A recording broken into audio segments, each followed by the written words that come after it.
right, welcome everyone. Dr. Benitez, would you like to lead us in the pledge? Sure, please stand. Ready, begin. I pledge allegiance to the flag United States of America, and to the republic for which it stands, one nation, under God, indivisible, with liberty and justice for all.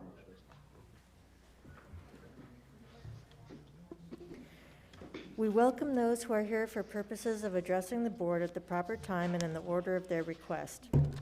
If you wish to speak during the meeting, please fill out a form indicating your name and the agenda item you wish to address.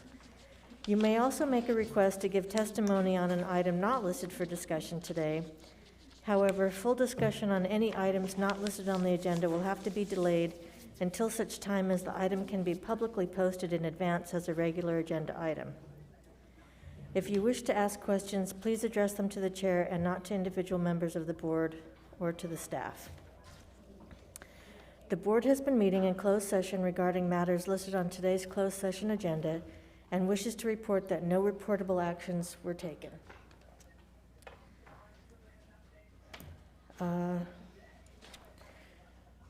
Public hearing, we have none. Call for agenda items for separate action. Move approval. Move approval? Second. Ms. Carter? Oh, I'm sorry. Sorry, staff respectfully request that we pull item number 34 off of the purchasing hear. contracts. So approve the agenda as amended. We're Okay. requesting to pull number 34 off of the purchasing and contracts report. Thank you, Yumi. Okay. So we had a motion and a second. So I move to approve agenda as amended. Yeah. Second. And a second, yes. It's going to be a little bit challenging tonight because we have a couple of board members zooming in. So for items I think there might be discussion, I will do a roll call style opportunity for everybody to speak, but I think I need to finish my motion actually. Okay, so it's been moved and seconded that we accept or adopt the agenda as amended. All in favor, Mr. Meyer. Aye. Ms. Kerr. Aye. Dr. Williams. Dr. Williams? We're voting on adopting the agenda. I think his image is frozen. I don't know if he can hear us. Dr. Williams, can you hear us? Yes, you were out for a second, but I can hear you now. I vote aye. Okay, Dr. Benitez. Aye. I vote aye. So any opposed, any abstentions? Passes 5-0. Approval of minutes. Move approval. Move approval? Second. Okay. Discussion. All in favor?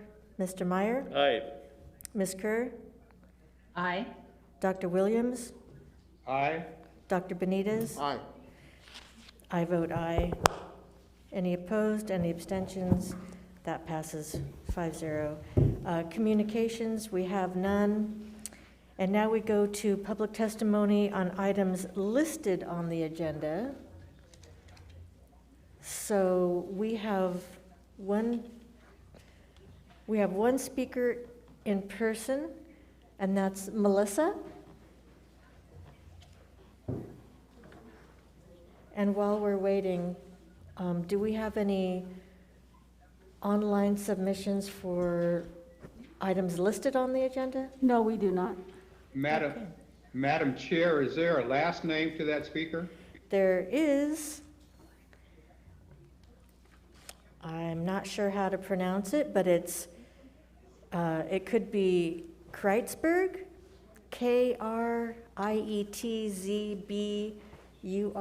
Maybe you could help me Melissa. Kreitzberg. John Meyer's an Kreitzberg. expert in that kind of stuff. I think I got it right. My name's Melissa Kreitzberg. Hello, Long Beach Unified School District Board members. I am asking you to begin the application process for a waiver to reopen schools. I lived in Long Beach my whole life. I went to Lowell, Rogers, Wilson. I'm a product of Long Beach Unified. I've been a nurse for 20 years. My husband and I work at Long Beach Memorial. I've seen COVID patients firsthand. I've experienced seeing the COVID course from diagnosis, progression, treatment, and prognosis. I don't fear COVID. It's a virus that most people recover from, and most children don't even show symptoms. New data even shows kids are less likely to catch and spread the infection too. My husband and I recovered from COVID in 6 days. My children didn't even show any symptoms at all. The American Academy of Pediatric Doctors strongly recommends that school districts reopen for in-class learning. They state that kids being home led to increased behavioral and mental health problems. There are also reports of increased rates of abuse in children. I have 2 boys, 1st and 2nd grade at Tinter Elementary. They loved school once. They were eager to learn and got only great reports. Now they hate it. They can't sit in front of a screen for 5 hours a day. They get kicked out of Zoom. The screen is glitchy or laggy. They fall behind. Their questions go unanswered. Our 2nd grade teacher threatened to fail my child unless he shows more effort. Their spirits have been broken. My 1st grader hides under the desk, has fits of rage and crying. They miss that human connection with the teacher, that social interaction with students.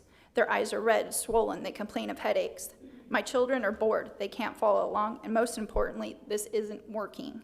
They are not learning. Distance learning is causing emotional and mental distress. They are sad, stressed, frustrated, and full of anxiety. My niece is a sophomore at Lakewood High School, and she's an only child of a single mother. So she sits at home, alone, isolated every day on Zoom school. No sports, no interaction.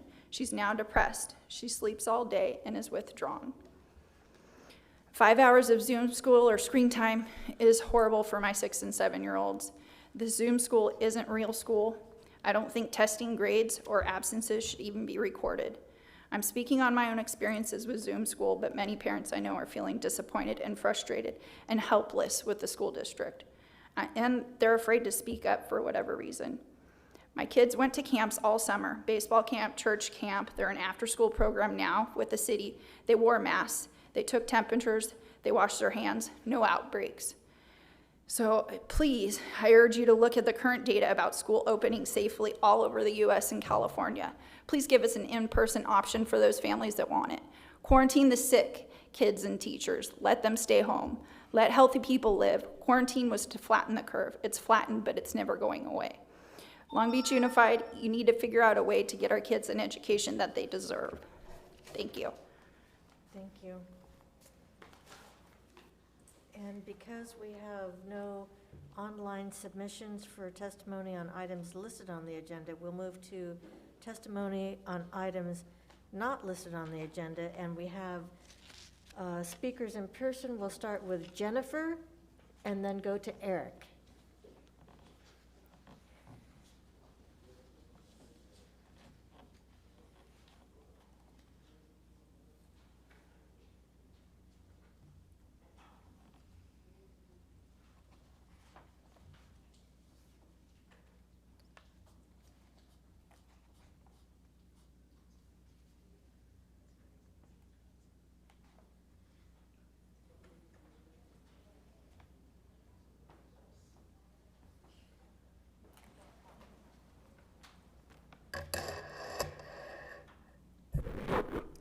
Good evening.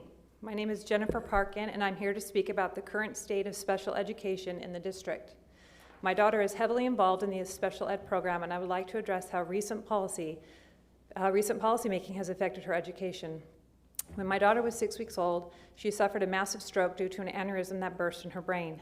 Emergency brain surgery saved her life, although one of the effects of surgery was that she lost half of her vision. Subsequent to surgery, we have battled severe seizures and have participated in physical, occupational, and speech therapies. We have fought hard over the years to help our daughter recover from her traumatic brain injury and live as normal a life as possible.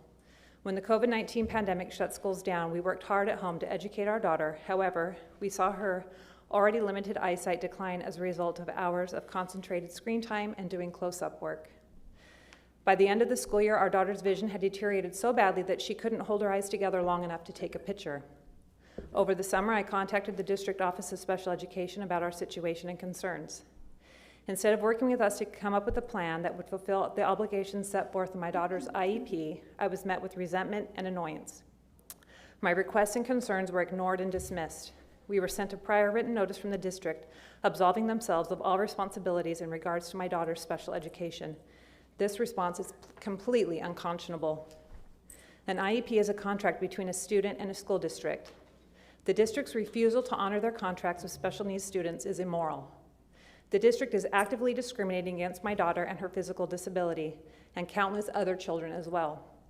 I have consulted with multiple advocates about what we can do, and they all believe that the district can be forced to provide services, but it will only happen at great financial cost to our family.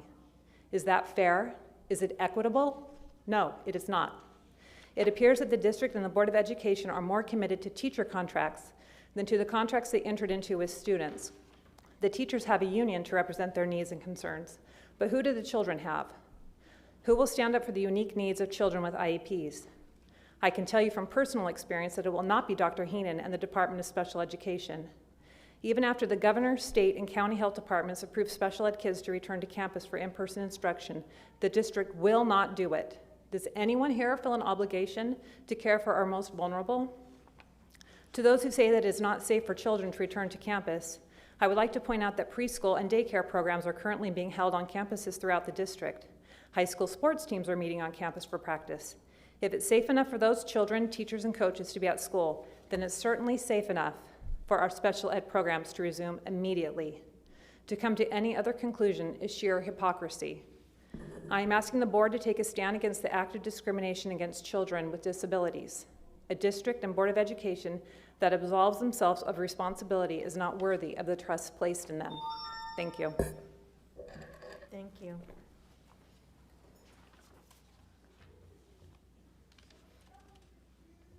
After Eric, we have Sarah.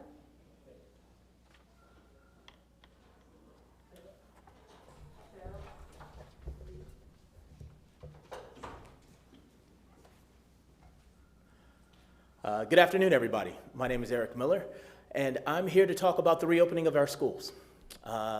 Obviously, that is the big elephant in the room, as I think everybody's looking forward to the day that we can have a classroom full of our kids and teachers and really driving home the strong academic policies that everybody's been taught to do. But obviously, we're a long way from that. When we talk about reopening our schools, I really want to make sure that we are consistent and aware of making sure that our teachers, our parents, and our classified workers are all on the same page. My fear is that there are decisions that are being made without consensus. And when we're talking about keeping the continuity of a strong school board that has been put in place, not having consensus can be the straw that breaks the camel's back with the next generation of our young people. And so as I talk about the reopening of our schools, I want to talk about a small story here. I have a 5-year-old niece. Her name's Kelsey Grace, and she goes to Star King. I actually was assisted with helping her get into Star King, and as she's been very excited about sitting in front of this computer and going into her Zoom classrooms and meeting her great teacher, Mr. Rayburn, she does often ask, when am I going to get an opportunity to go back to school? I've heard her talk about it as someone who's very involved with the district at this point. She often looks to me for those questions. And so as I share with her the idea of a transition plan, which she's a little girl, she doesn't understand the idea of a transition plan. She does understand that she wants to be safe. And I talk to her about not necessarily being safe for her, but because my sister and my niece stay with my mother, heaven forbid the day that one of them contracted the disease and can bring it back to the household where my mom is a stage 4 cancer survivor. And so when we're talking about the reopening of our schools and making sure that we keep all the practices and protocols in place, yes, I do want us to think about the safety of our young people. But more importantly, let's think about the impact that it can have on those households. And so, yes, I want you to continue to keep our kids safe, and I want you to continue to keep our teachers safe. But let's also think about those parents and those grandparents that can potentially be affected. Thank you. Thank you. After Sarah, we have Brenda.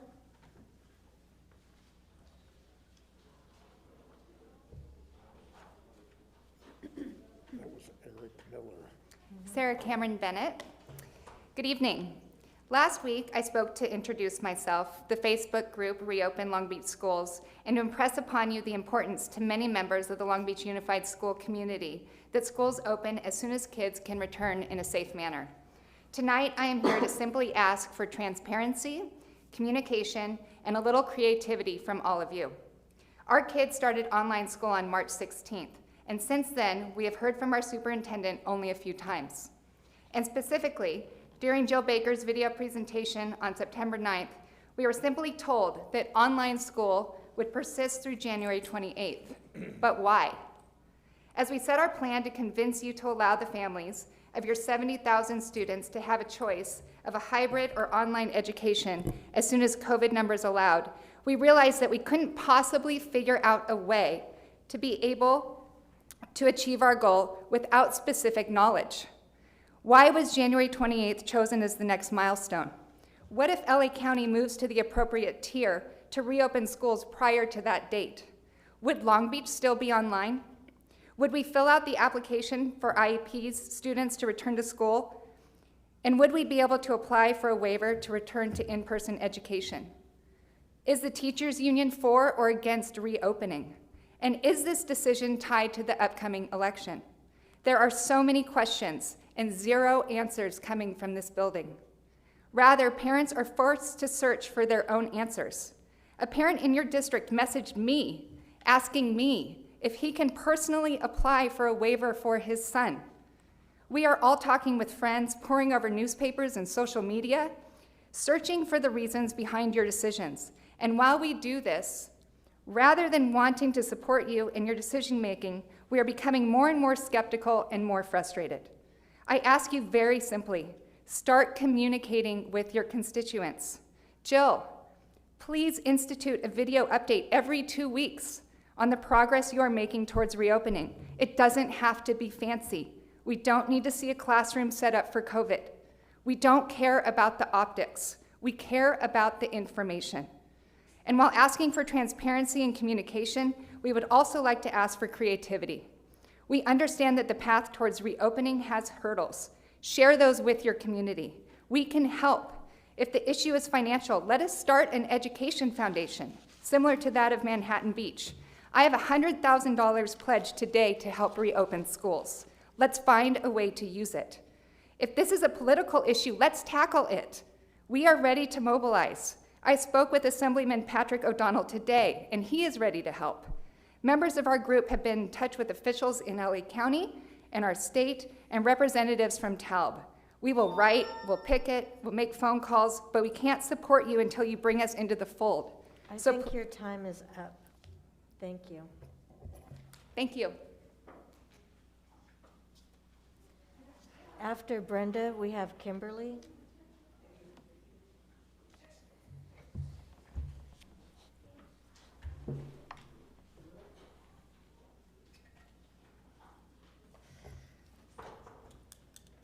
Font is not big enough this time. Good evening, LBUSD board and staff.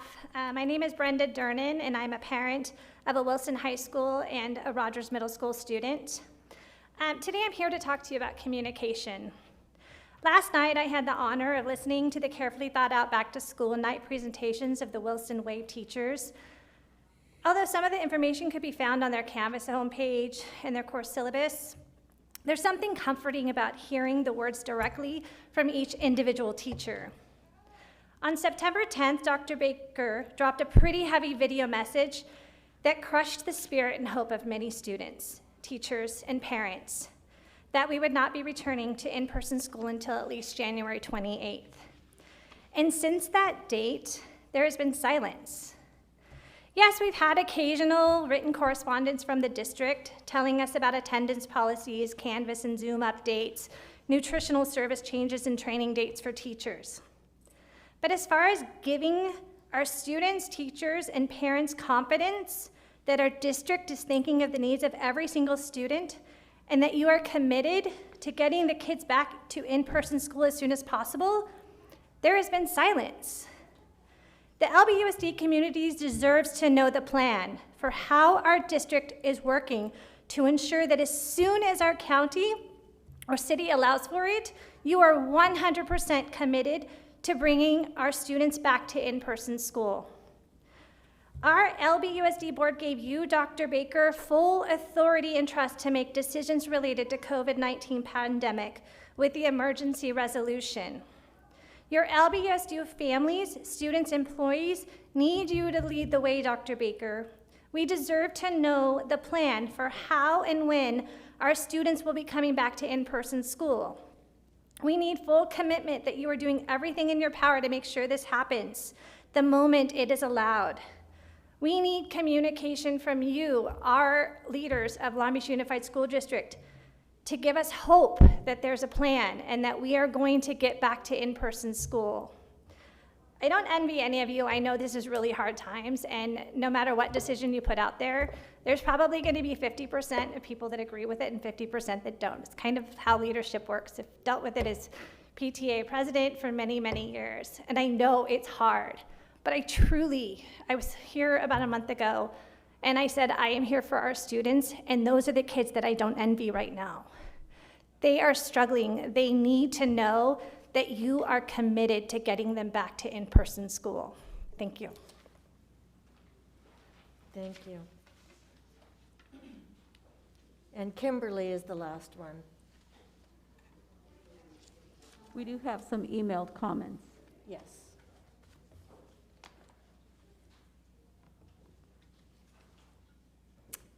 Good evening. My name is Kimberly O'Shea, and I am grateful for this opportunity to speak. As mentioned in my many letters to the Board of Education, I am a product of LBUSD, a former student, a teacher, and now, unfortunately, a former parent, VIP, and PTA board member. Long Beach Unified runs deep in my heart, and I will do everything I can to advocate for the success of the students in this district. Tonight, however, I come to you with a different agenda. I'm not here to tell my story or to tell you why my children and the other 70,000 students in this district need to be in school. I'm here to share the success story of my two who get to go back to school in person. 2 weeks ago, my husband and I made a very difficult decision to pull them from Naples and send them to a school where they could attend in person. That school is just 4 miles from Naples. My children were reluctant. They love their teachers. They love their friends. They didn't want to go. Their connections to Naples is that strong. But now, a week and a half in, they are both thriving again. They went through a period of screen detox and transition, but it is clear that we made the right decision.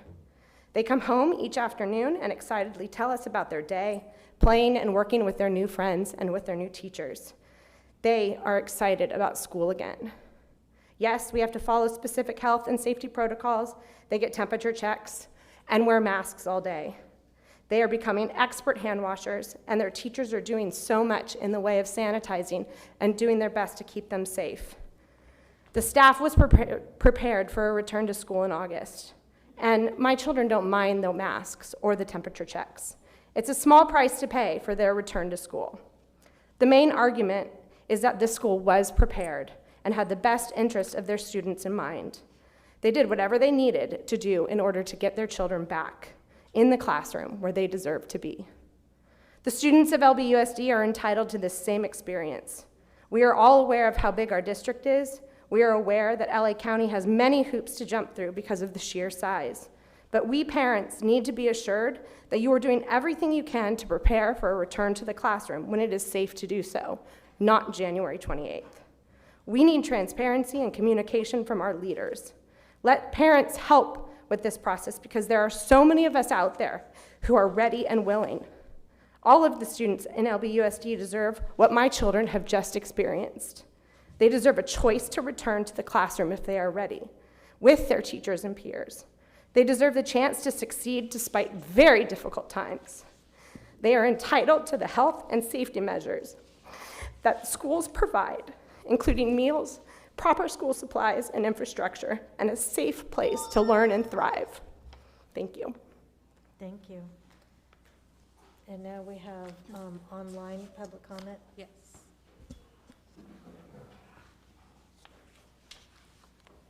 This is from Holly Fisher.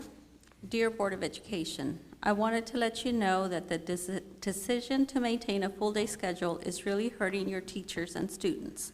I currently teach at Hamilton Middle School, and I understand that in the spring, there was an outcry for a full-day schedule, but now we are drowning. By my final class of the day, students are complaining of headaches, dizziness, migraines. They are uninterested, frustrated, and have spent hours on the computer, not to mention the extra time on the computer required to complete homework. I myself and countless teachers have spent hours fighting to make Canvas work or make it accessible for our students, and it is frustrating that the district is not modifying our schedule to help with these struggles. I know that we are being provided with support days, but what we need is time daily or weekly to prepare and modify all of our classes to fit Canvas virtual format. My 1 hour prep period barely covers my work, and I am spending upwards of 10 hours a day on a computer just trying to be prepared for a basic day of instruction. We need help. We need support.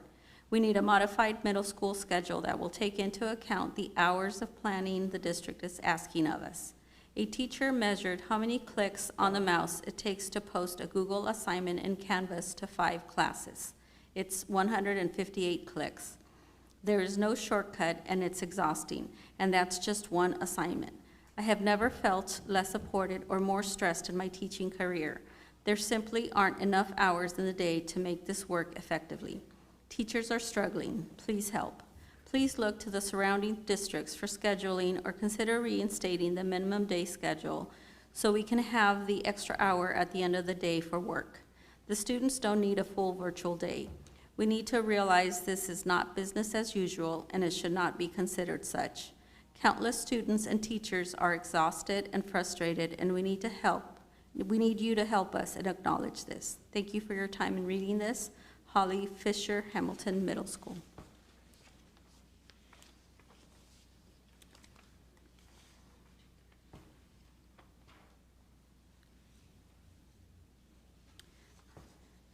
This is from Jonah Lipuma. First, LBUSD leadership, thank you for using science, data, and experts to decide when to reopen schools. Second, LBUSD leadership, please modify the current middle school schedule. In middle school, in-person classes have 37 or more students per class. In a Zoom class, there are 37 or more students per class. If the expectation is to provide quality instruction to every student every day, then please support that expectation with a schedule that focuses on quality over quantity. Please implement a schedule that reflects the California Department of Education guidelines. Please implement a schedule that considers the health of students and teachers. Please refer to the schedules submitted to each board member and to each LBUSD executive member weeks ago. Lastly, please consider postponing teacher evaluations until next year. Teachers need admin to spend any additional time they have to check in on our students academically, emotionally, and to help contact students with chronic absences. We also need admin to use additional time they have to prepare their respective sites for a safe return to school. Jonah Lapuma, Hughes Health teacher.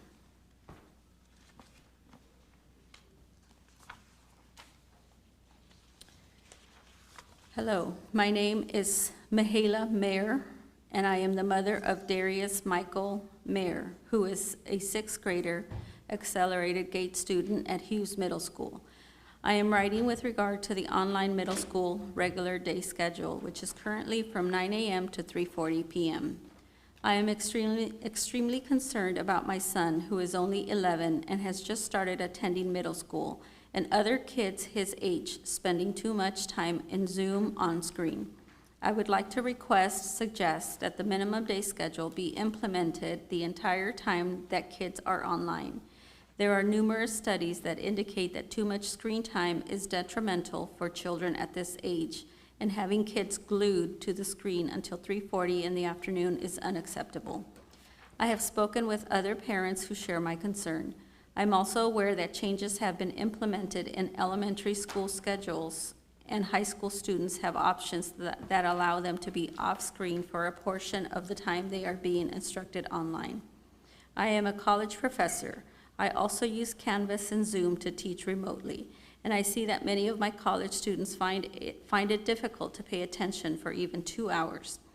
Whereas I understand that online instruction is the modality that makes sense at this time, in light of this national emergency created by this pandemic, I do not see why the schedule cannot be modified to make sure that kids are not in front of the computer for most of the day. After they get done with homework, they will have spent a large part of the day online. I appreciate your attention, and I'm hopeful that you will be addressing my concern.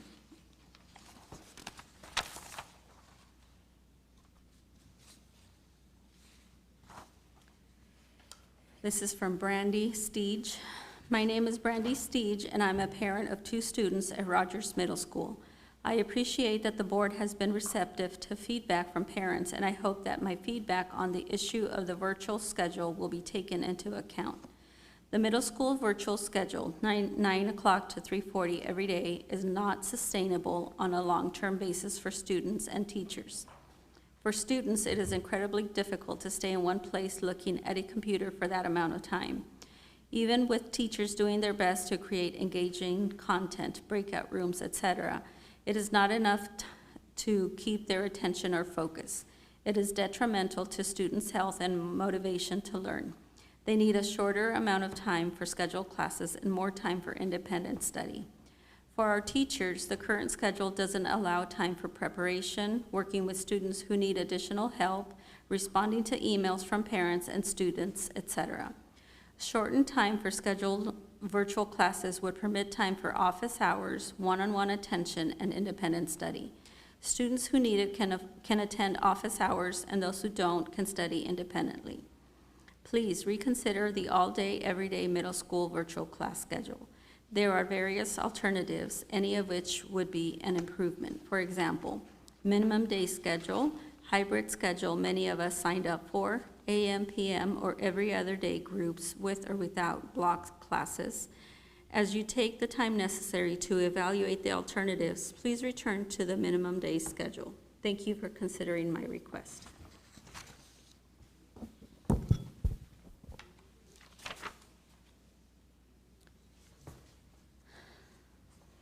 This is from Chan Hobson.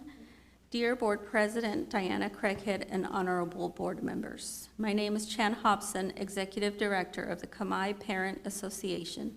I'm sorry that I won't be able to attend the meeting in person. I have 3 follow-up questions to the board. When will you plan to start the after-school Kamai Heritages language program in Whittier in 2021 for Kamai students, as Dr. Steinhauser promised on Tuesday, December 17, 2019? Number 2, how many more hotspots will you have to accommodate the extreme needs of the parents who have multiple children in the family? Number 3, will you allocate the 2021 budget to hire more Kamai teachers or staff to increase the communication and engagement level with Kamai parents and students? Thank you very much, Chan.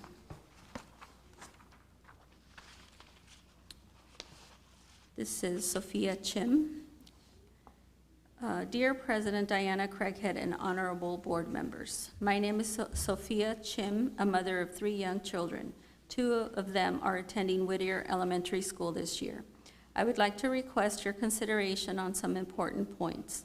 Your consideration to allocate the budget related to the after-school Kamai Heritage Language Program in 2021.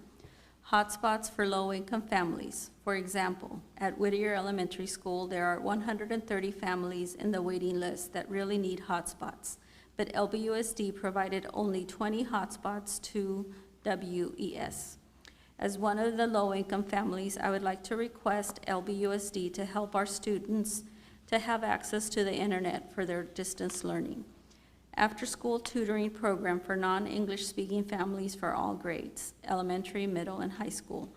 Most students from the non-English speaking families, their English level is lower than their grade level. Thank you for your attention.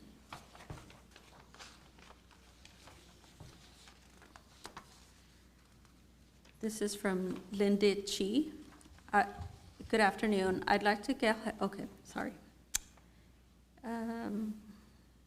I'm writing to express my concerns about the budget allocation for the language access inclusion in the LBUSD. Unfortunately, I'm not able to participate in person in order to share my comments and concerns. I would like you to share these comments with the board. We need to strive for equity across all cultural groups and provide appropriate activities and programming for all students. According to the U.S. Census in 2010, Cambodians make up 3.9% of the Long Beach Asian population of 59,496. It is worrisome to see that the Cambodian students and parents do not have appropriate representation in the Long Beach Unified School District. I recognize that many young Cambodian students do not have equal access to a Khmer dual language immersion program from pre-kindergarten to high school. It has been identified that in District 3, there are many Cambodian students who have a high need for assistance, yet little progress has been made to address their needs. Furthermore, these are the urgent issues that need your immediate attention as you consider how to allocate funding for the students in this school year in 2020. Please see the listed items below. Khmer dual language immersion program for pre-K to high school students. Khmer history and Khmer ethnic studies. Hiring more qualified Khmer teachers and personnel in LBUSD in order to have a better understanding and communication with Cambodian parents and students in the Long Beach community. I would like to see change happen now and that the Cambodian students and parents receive support from LBUSD leadership. Thank you for your time and taking these urgent matters into consideration. Linda Chi. And that concludes all public testimony. Thank you. Okay, now we have a staff report with Drs. Brown and Dr. Simon.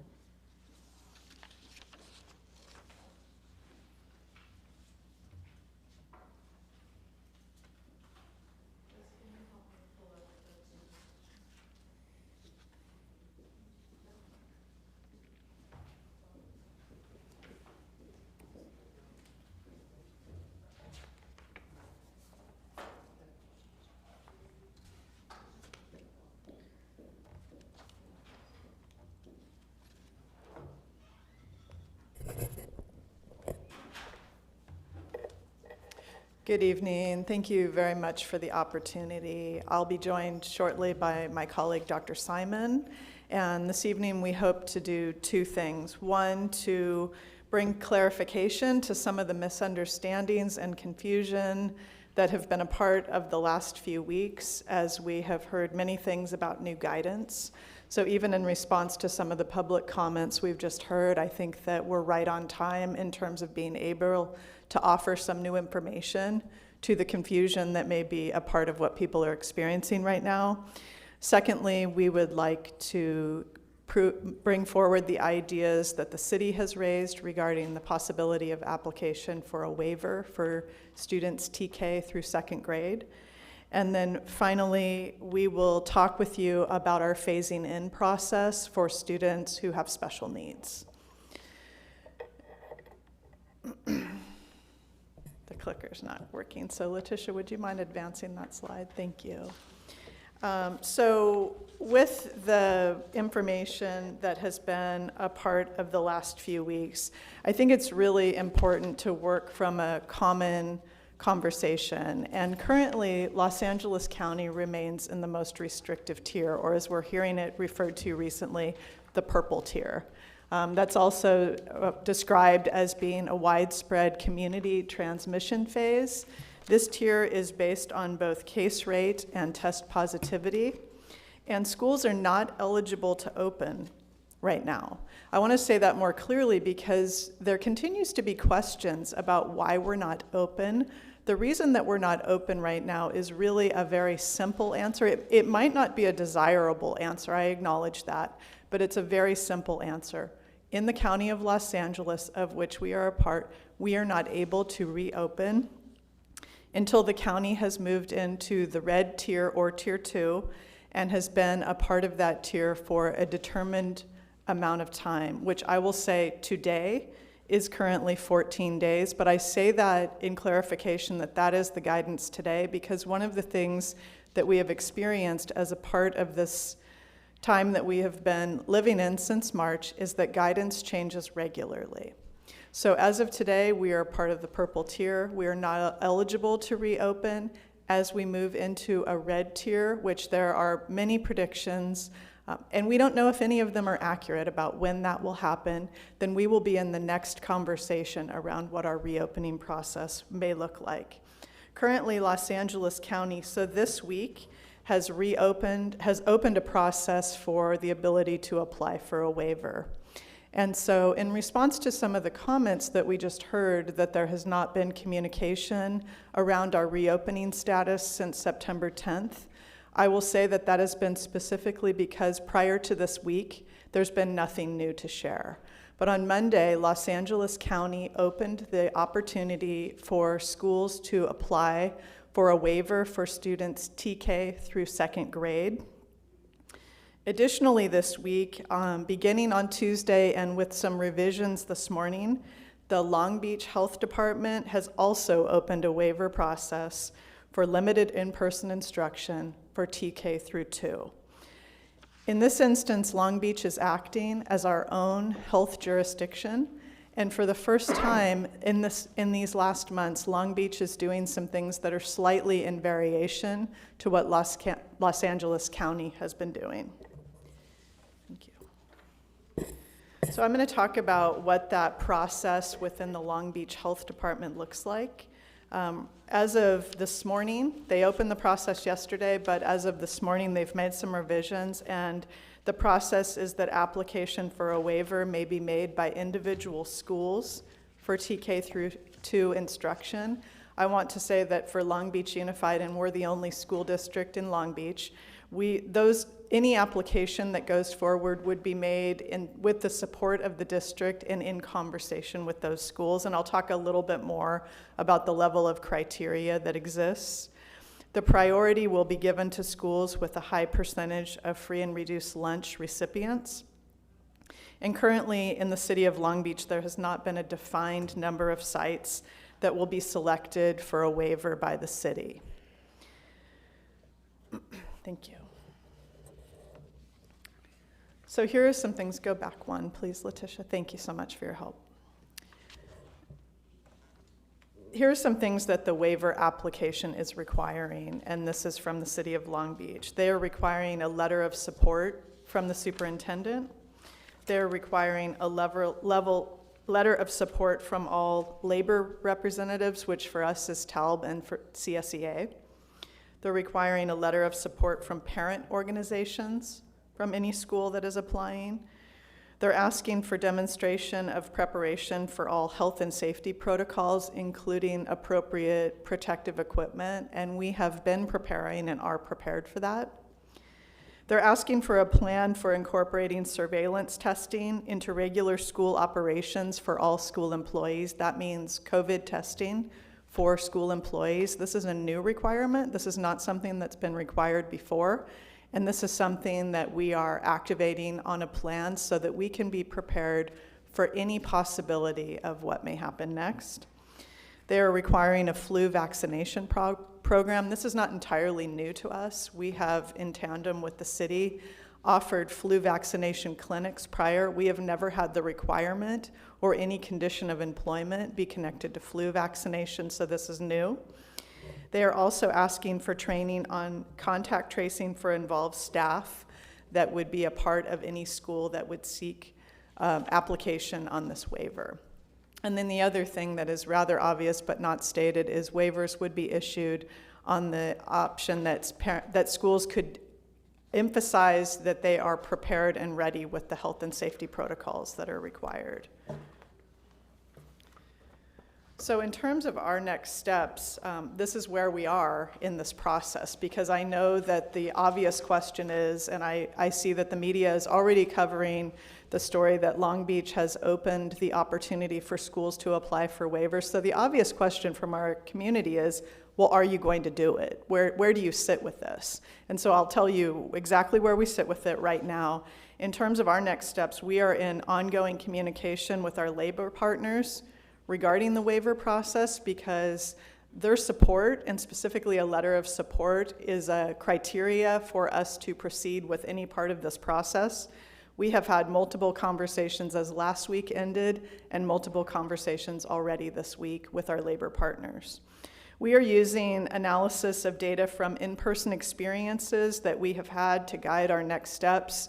I think it's important to note that since the middle of August, we have had our Child Development Centers, our Head Start, as well as Kids Club, actively supporting students in our facilities. In fact, we are serving currently about 1,600 students through those varying programs, either through childcare or as preschool. And we are learning from those experiences every week.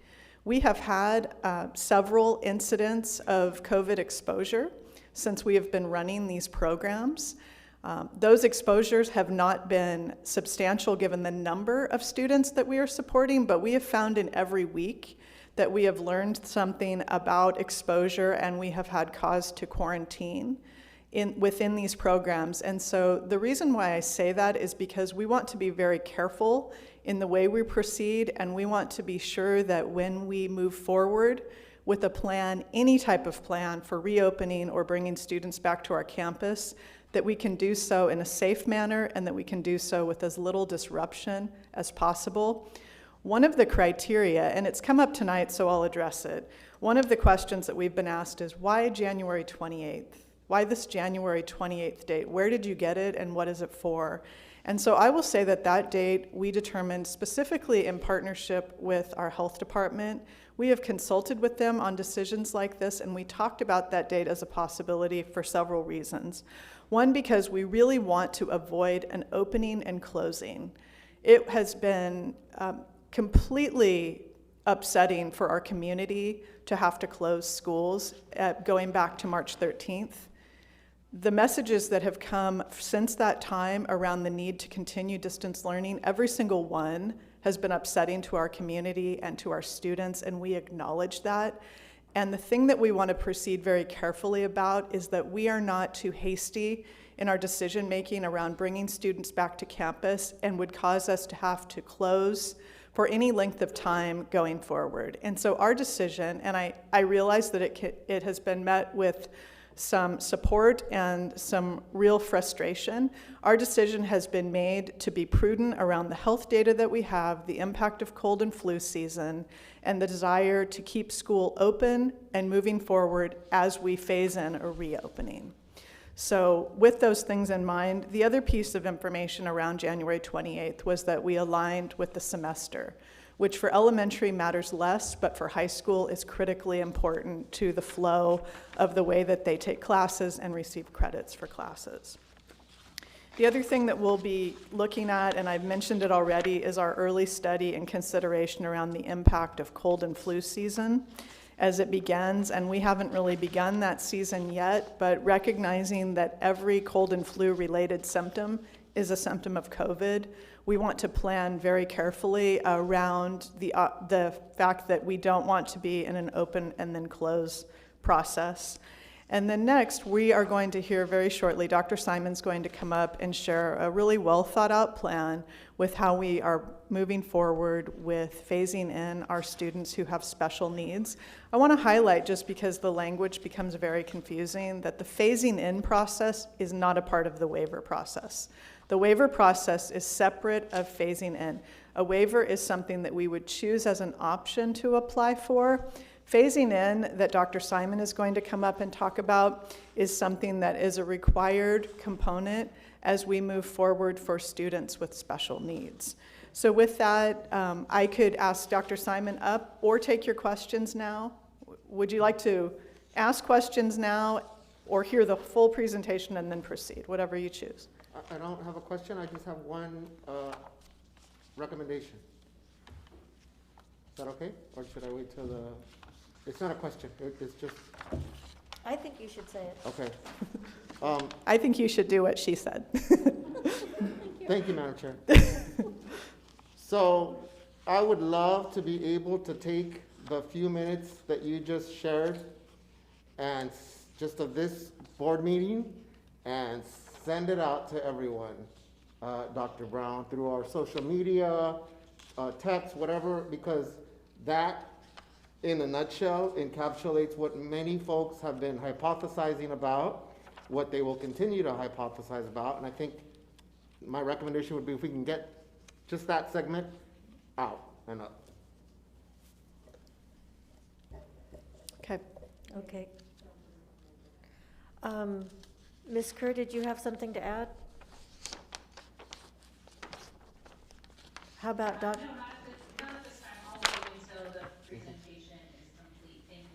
I'll wait for Okay. my questions too, Madam Chair. Okay, then we will wait until Dr. Simon is finished with her presentation before asking questions.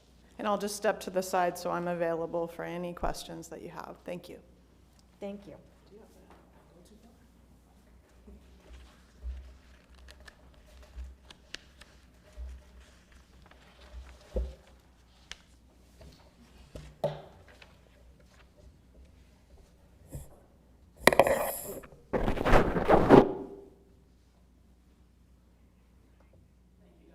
For cleaning the area, I appreciate it. To Madam President Craighead, members of the board, Superintendent Dr. Baker, and to the community, as always, it is a pleasure to be with you and to present to you. So going into, let me just hit, let's don't know if it's working. Thank you. Letitia. So I want to go into some information around the in-person phasing in for our students with disabilities. And as, thank you, Dr. Brown mentioned, the waiver and the in-person phasing for special education based on the guidance that we've received from Governor Newsom, our California Department of Public Health, and the Los Angeles County Department of Public Health, is a tad bit different, right? So we know that with the waiver process, it's TK through second. It's very specific. It's even more stringent, more so than the in-person phasing in for special education. But I want to just take some time to discuss the guidance that we've received. And as Dr. Brown mentioned, that guidance changes frequently. So I just want to warn some of our parents and our community members out there that tomorrow, this guidance could look different. Friday, the guidance could look different. And I know that's confusing, and I know that's frustrating. It's a little frustrating for us sometimes as well as we begin to plan and have conversations with key stakeholders. But I just want to put that disclaimer out there just so our parents know. So if you hear something a little bit different tomorrow, it's not that we provided misinformation. It's just that the information just changes that frequently. So going into the guidance, the updated guidance, because it has changed so frequently, clarifies the conditions that must be met to offer in-person services for small groups of students if school is otherwise unable to reopen under state public health directives. And it also enables schools to provide limited in-person instruction, targeted support services, in-person assessments, which are truly vital at this time for our students with disabilities, and even for those general education students who are waiting in the wing to have those assessments conducted to see if they do qualify for special education services. And the facilitation of distance learning in small group environments for students with disabilities. So due to this guidance, a school district may allow a cohort of no more than 12 students and 2 adults, and no more than 10% of the overall population for purposes of instruction for these groups, even when schools are not fully open. And that's very vital. When you look at the cohort, so there's 2 adults, there's 12 students, and it could be no more than 10% of the population. So for example, if there's a school of 300 students, right? Only 30 students' bodies can be right, at that school for this type of service. So that's very important, as well as a very small handful cohort of students who can be a part of this. Next slide, please. Also, there's information about cohort mixing. So students within, let's just say, one cohort cannot be mixed into another cohort.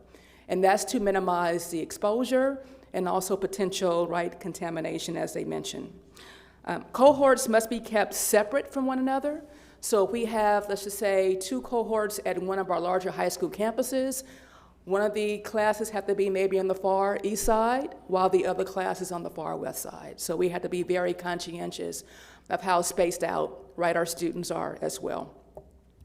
Other considerations, physical distancing. I know we've heard that terminology a lot about physical distancing. Also in collaboration with masking, there has to be cleaning and other safety measures that must be enforced also during this time that we have cohort of students returning back. So just quickly, the phases, just to talk about what that may look like. And again, we are working in consultation with our health department just to ensure and also to release when we can start with these phases. So when you see these phases, you're not going to see dates, you're not going to see timelines, you're just going to see just phases, because we have to also watch and consult and again have conversations with our public health officials. So phase 1, and when I say pilot, I mean a very small handful of students who are receiving in-person assessments at the Preschool Assessment Center at the Buffum Total Learning Center.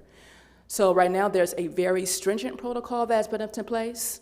We even had to push the timelines back on implementing this phase, if you will, because we wanted to make sure that things were tight, staff were properly trained, and that we had ample time to work with our custodial staff to talk about things that need to be sanitized, disinfected, and cleaned as far as our assessment protocols. We've started some work with our Preschool Assessment Center, and that commenced on September 28th, 2020, and I can tell you so far so good. But we are still looking, we're having conversations, we're meeting with staff just to make sure everyone feels safe and to ensure that the protocols and procedures put in place are being followed. But again, a very small number of our students are receiving the in-person assessments. And let me tell you why that's important. So since March 16th, we have not been able to conduct in-person assessments, of course, because of COVID-19. When you conduct virtual assessments, you also allow the opportunity for the assessments to be invalid or for your validity and reliability to be questioned. So we have to be careful about not over-representing students within special education or adding more students into special education that naturally may not belong there, but sometimes when you conduct those virtual assessments, which is why some people don't like doing them, you run into that issue. So we are happy that we're able to start that in-person assessment phase. We have parents who've been waiting for 6 or 7 months for assessments just because there's been some type of moratorium on just providing those in-person assessments. So I'm happy that we're beginning to have those conversations, put things into place, put protocols and procedures in place where folks feel safe and our parents feel safe and our students feel safe to do so. The next phase, which would be phase 2, would be our elementary assessments at school sites. So when I say elementary sites, that means all of our elementary sites, because I can tell you right now we have pending assessments at each school site in this district, and we got to get back to work somehow, some way, in a very safe way, so we're working on those pieces as well. Next slide, please. Phases 3 and 4. So phase 3, will consist of secondary assessments, and again, at every secondary site. And then phase 4 would be in-person services, in-person related services, right? So DHH, SLP, OT, PT, many of those things will need to be put in place in phase 4. And then small groups, the small group instruction at select school sites. And there's going to be a focus on our youngest, so those students who are at Buffum, our collaborative co-teaching program, our CCT program, our moderate to severe, our adult community transition program, our specialized healthcare program, and also our Success program, which is for students with autism spectrum disorders. The students that I mentioned as far as the small group and in-person instruction are our most severe students with disabilities. Those who are just not learning. I know we had some parents even speak to students who are in general education and are not learning and having issues with focus and things of that nature. We know that these students are also having a very difficult time, if not more of a difficult time, just because they can't focus. They cannot learn via Zoom. And so we're hoping to bring those students back again as quickly as possible. But again, that's going to be within phase 4 as a watch and consult, because we have to be mindful of our flu season and other things that may come about during that time. And so that's pretty much it in regards to my presentation on the phasing in for students with disabilities. And I guess at this time, we can open up for questions for our board members, for myself, and also for Dr. Brown. Thank you for your time. Okay, thank you, Dr. Simon. I think because we have a couple of board members joining us by Zoom, we'll do it in a roll call fashion. So, Mr. Meyer, do you have questions? No, thank you. Okay, Ms. Kerr? Do you have? Thank you. Okay. I do have a couple questions. Thank you both for the presentation. I concur with Dr. Benitez that that is really critical to get that information widely circulated if possible. On the waiver process, so Dr. Brown, I'll start with the first presentation. Something that's new that hasn't been required before is the COVID testing.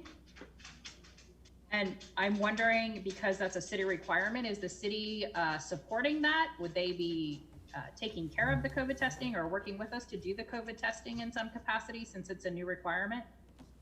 No, this is something that would be a requirement upon us as a condition of employment for our staff. The city has provided the name of a vendor that they are working with, and they have talked with us about making available the options that are available for any city, or any citizen in the city, but this is something that would be a responsibility upon the school district. The financial cost of those tests? Yes, ma'am. Okay. This is more of a comment for now. So nothing's different in terms of where the county is staged in this pandemic. We are still in the purple tier. So what has changed is that even though the health data puts us in purple, there is now an opportunity, even though we're in purple, to do waivers if schools choose to, and the city has followed suit with some different requirements than the county. Is that correct? That's correct. So my assumption is this might present some challenges in terms of just the process, because I know we're just talking about the process now, because we have some schools that reside in LA County that are not in the city of Long Beach. So does that mean that as we consider what a waiver plan would look like, that we are looking at two different processes? I've confirmed late this afternoon with the city that the City of Long Beach Health Department will be responding to any waiver requests from Long Beach Unified, which would encompass our schools that are in the city of Lakewood, Signal Hill, and Avalon. So I did clarify that this afternoon. Okay, great, that's helpful. One of the things that we talk about, or you talked about, although no one can predict when we would come out of that next tier, or down to that next tier into the red tier, that if in a few weeks we continue on a trajectory that allows the county to come out of, to upgrade into a better tier, that we would begin to look at phasing students in on because of that fact, because we changed tiers, not necessarily because of a waiver? That's correct. And the thing that becomes very confusing, so I'll try to say it in the simplest way, is that at the point where we would move into the red tier or the next tier, within that tier, one of the opening processes is an opportunity to reopen schools. That does not mean that when we move into the red tier, we will be reopening all of our schools.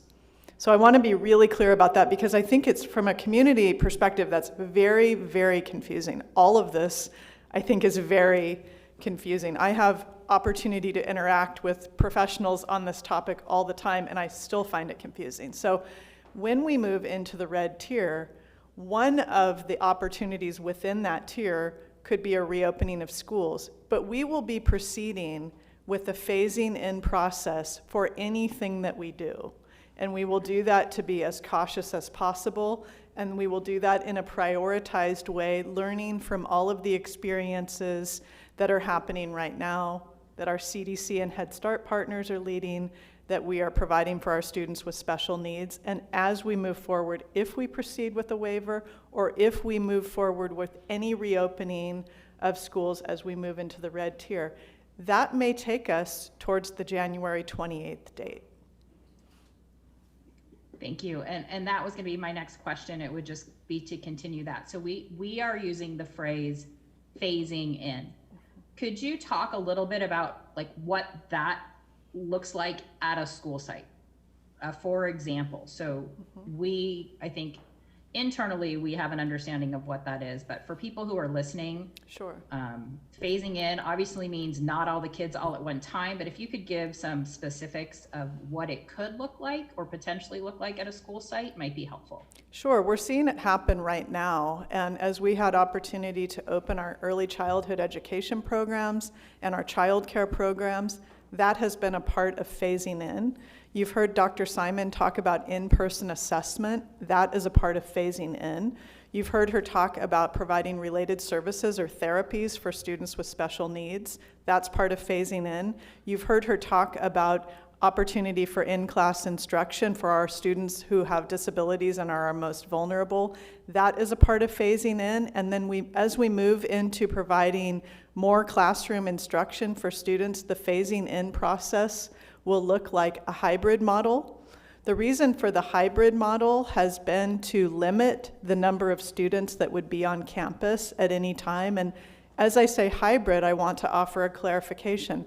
Again, I think there's been a lot of confusion around the idea of hybrid. One of the things that we've been asked is, well, you asked us if we wanted to do hybrid, and we said yes, so why aren't you doing hybrid?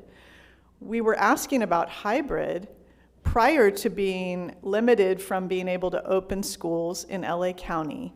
And hybrid is a way of phasing in. So hybrid is a model of beginning to phase in, return students to school in a smaller manner than having the whole student body on campus at any one time. So those are all examples of a phasing in process that will continue as we move through the red tier into the orange tier and into a full reopening.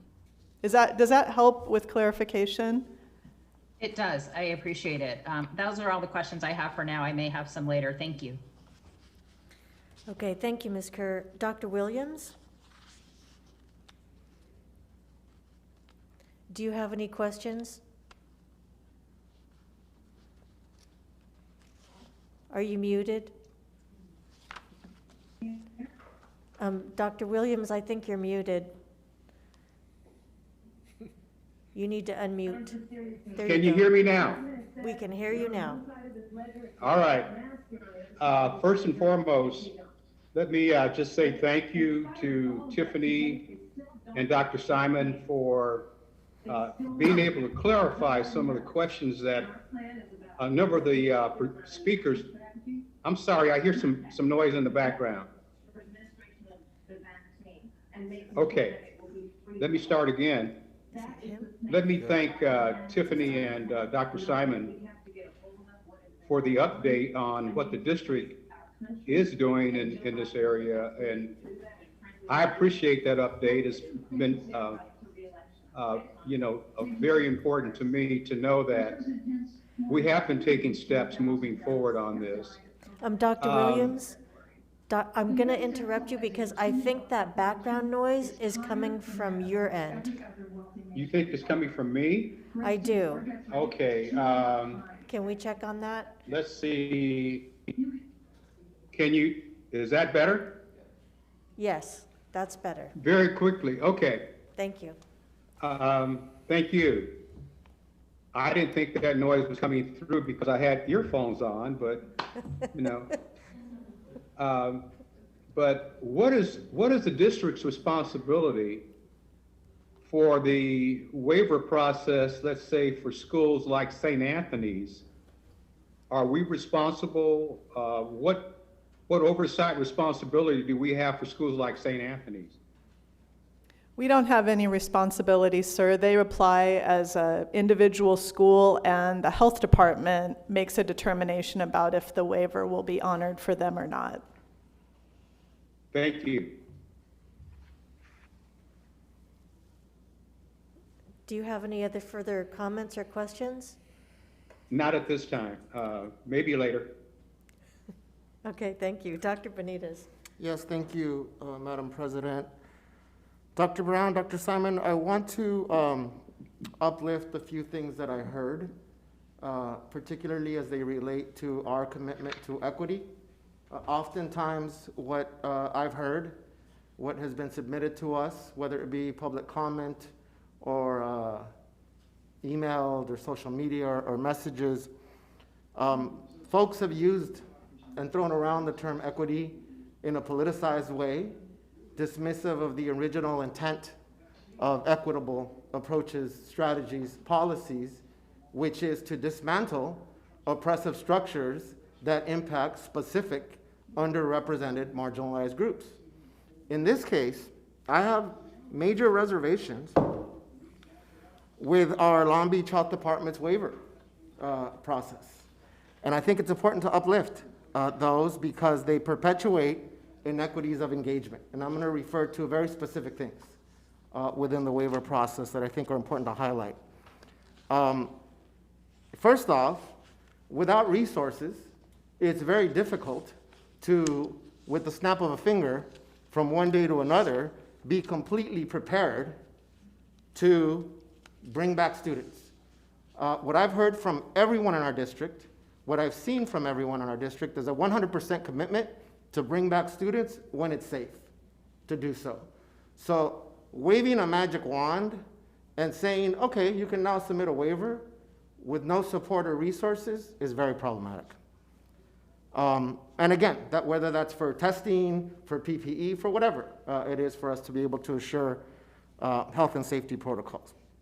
But I think more importantly than that, what's highlighted here is inequities of engagement with regards to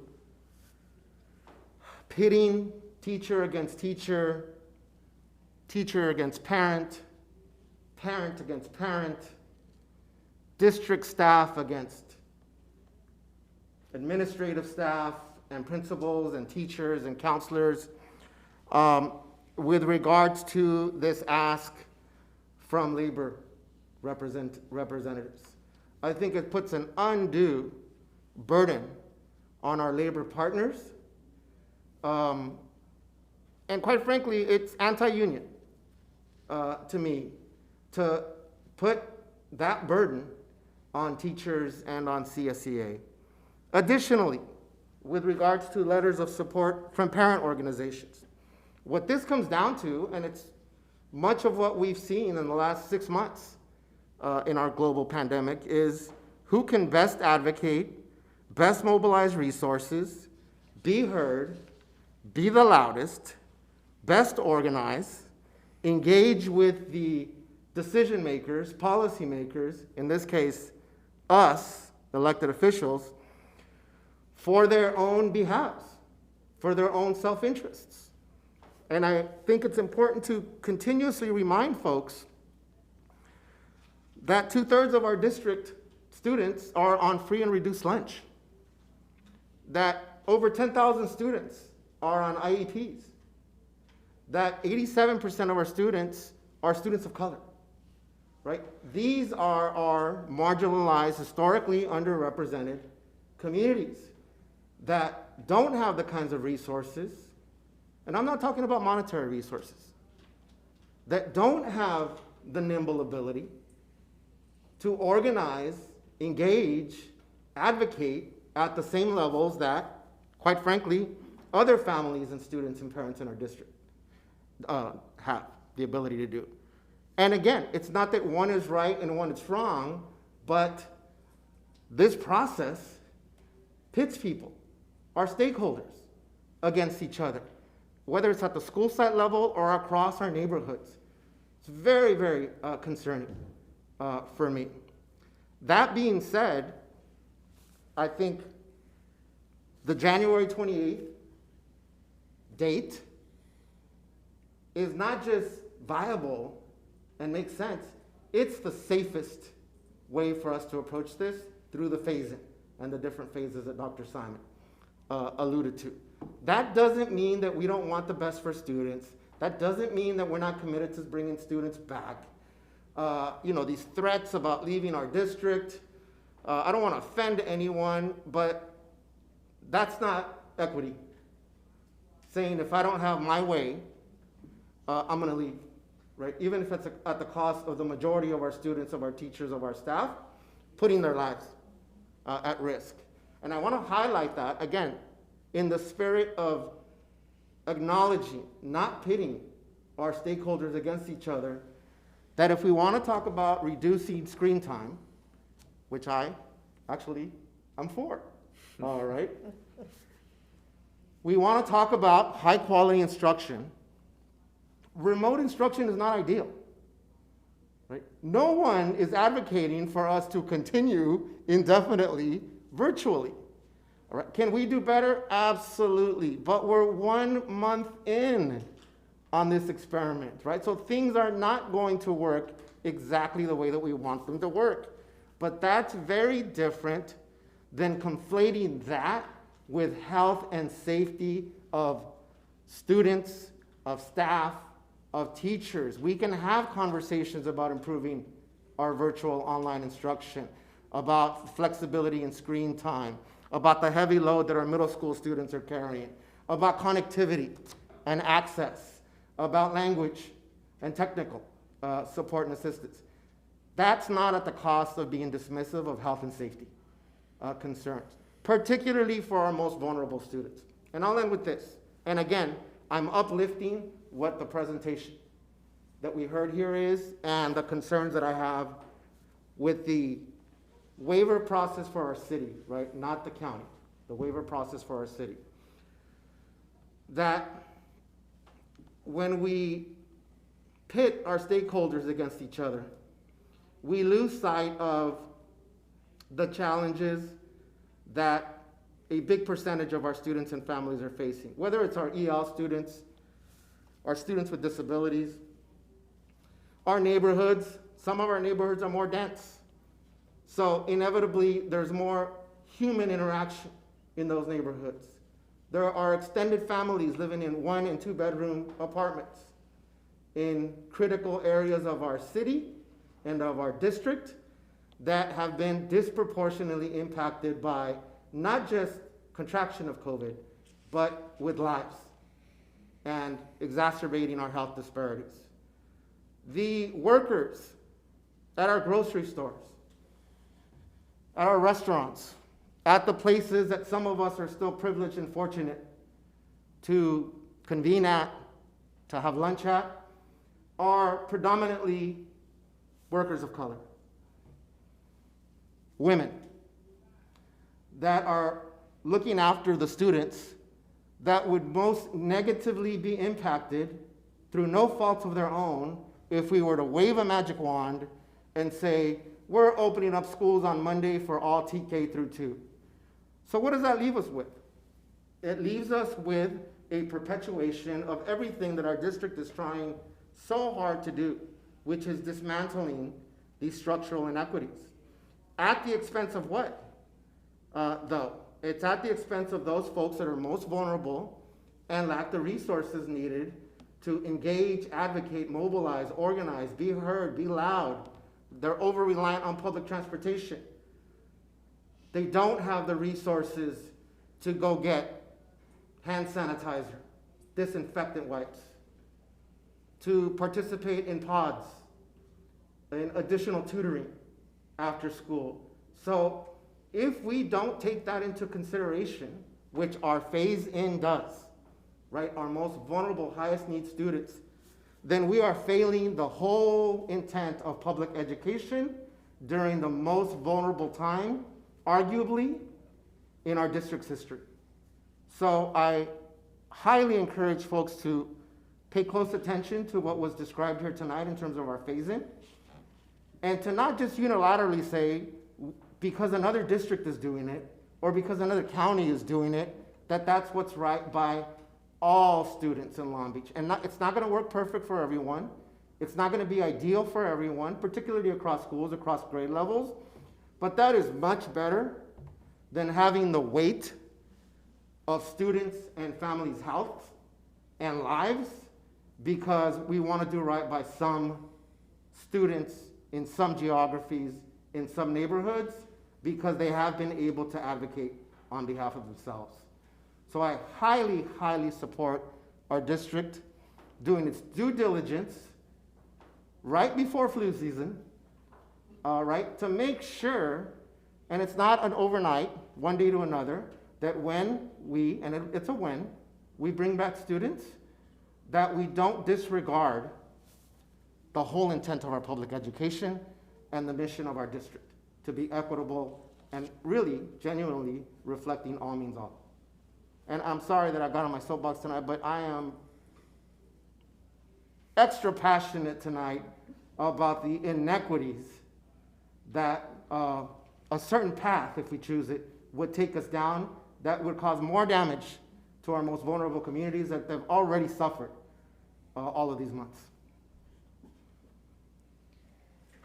Well, I thank you for stepping up on your soapbox because I think it certainly reflects, it reflects my attitudes. I can't speak for anybody else, but I think you've done a great job at explaining the situation. I would add that it's pitting public education against private education, and it's really cutting us off at the knees because we have so many more requirements to meet than, say, private schools. They don't have labor partners to depend on as far as, the required letters, that type of thing. So I would say that this feels like taking a hit to public education, which does not help anybody in this community, not anybody. And we are truly in a no-win situation because we have a certain part of our community that wants us to bring the kids back into the classroom, and we have another part of the community that does not want us to bring the kids back into the classroom. At the heart of the issue, we have the health and safety of the people that we serve. We don't know the full effect on kids as far as this virus is concerned because schools have been closed. So we don't really know the full effect on the kids. As schools are opening across the country and in other places, we are finding that not just our kids, maybe asymptomatic or whatever, but they're spreading the virus. These kids do not go to empty classrooms. These kids go to classrooms with teachers. When they go home, they don't go to an empty home. There are adults that live there, sometimes multiple generations. And so the spread of the virus is going to get worse.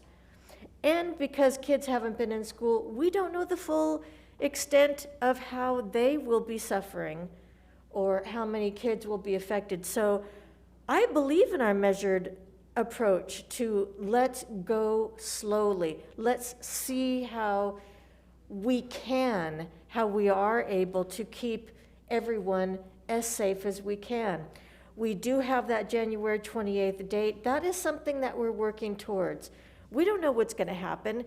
LA County is moving to Tier 2, the red tier, but we don't know. That can change.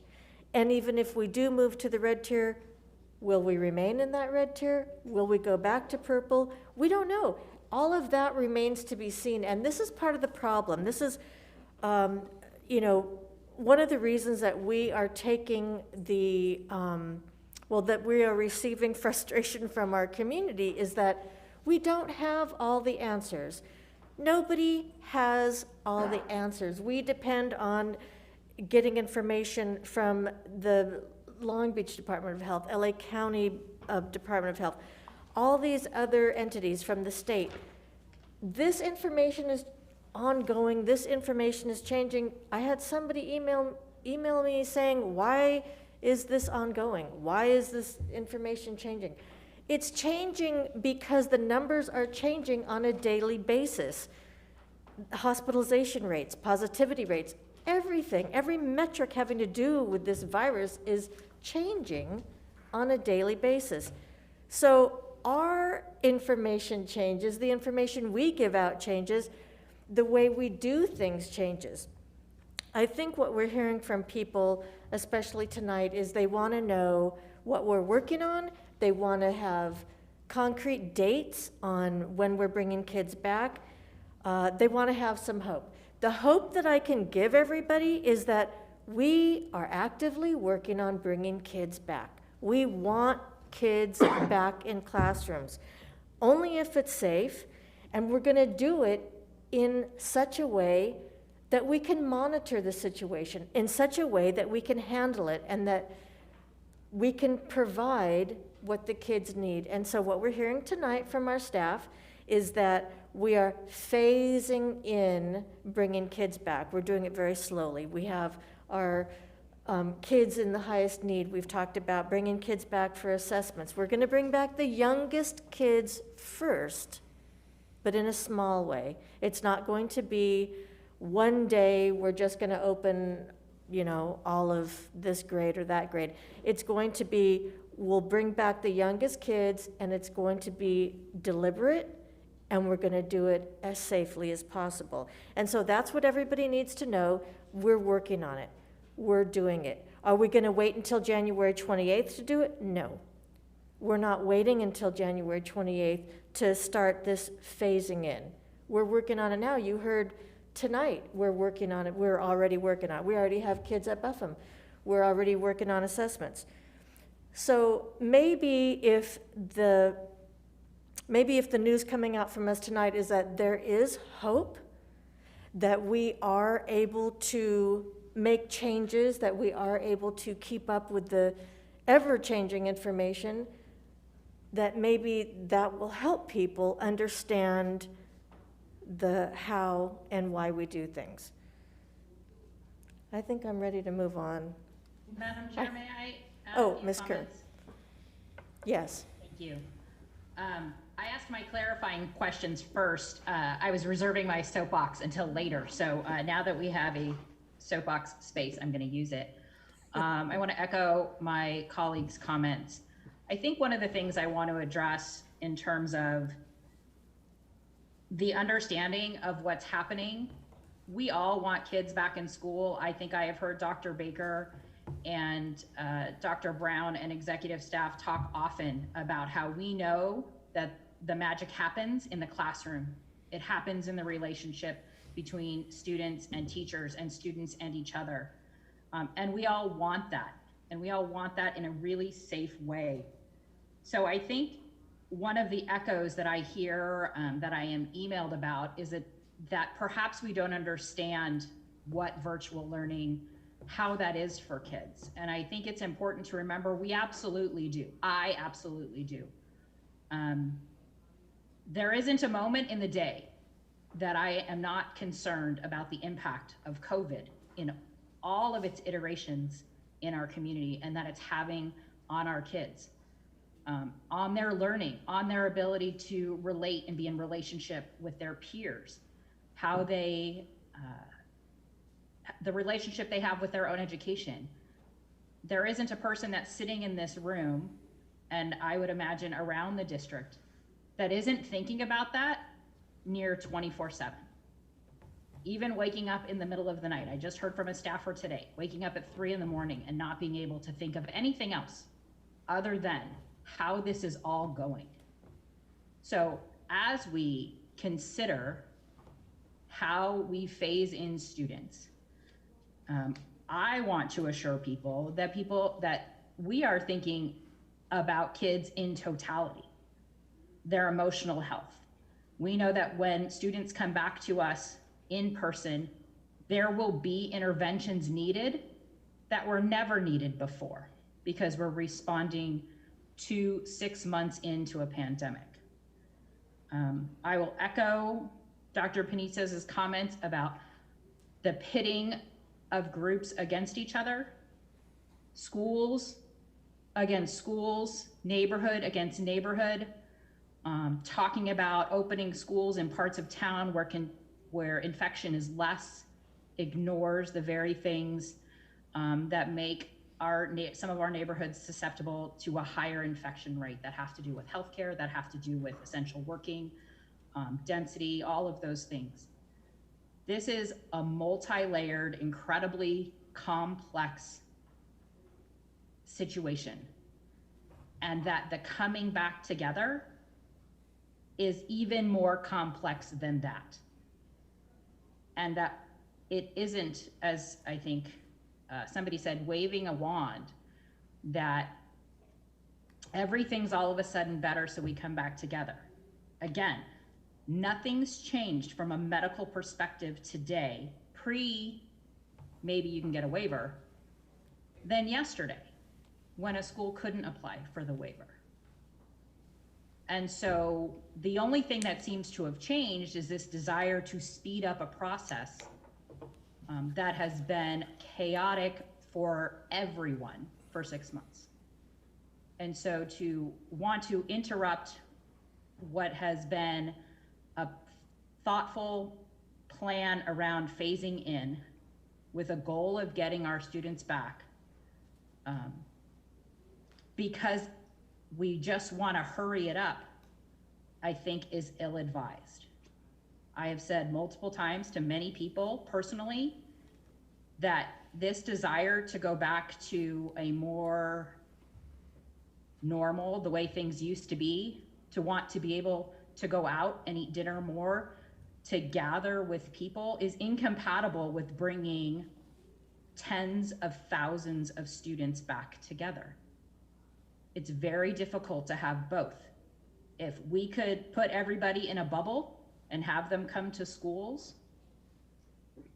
great, but we know that that's not happening. We know that families are enjoying communal space. We know people are going out to eat more. We know some folks are ill-advised having family gatherings or large gatherings that can increase the spread of COVID. So we can follow all 17 or 18 pages of the procedures put in place for school reopening, from cleaning to sanitizing to social distancing, using outdoor space when we can. Schools can do all of that. We can make our schools as safe as possible according to the protocols. What we can't control is what happens outside of schools. And in my experience when talking with other board members around this country, they've had to close schools because students bring COVID to school with them, either knowingly or unknowingly.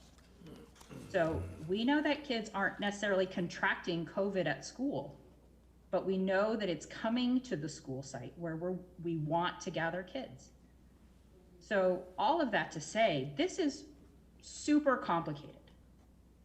And to those who say we're not thinking about how hard this is on kids' mental health, or we should just, I guarantee we are thinking all of those things and trying to come up with incredibly safe solutions for students, for staff, for everyone involved in our schools.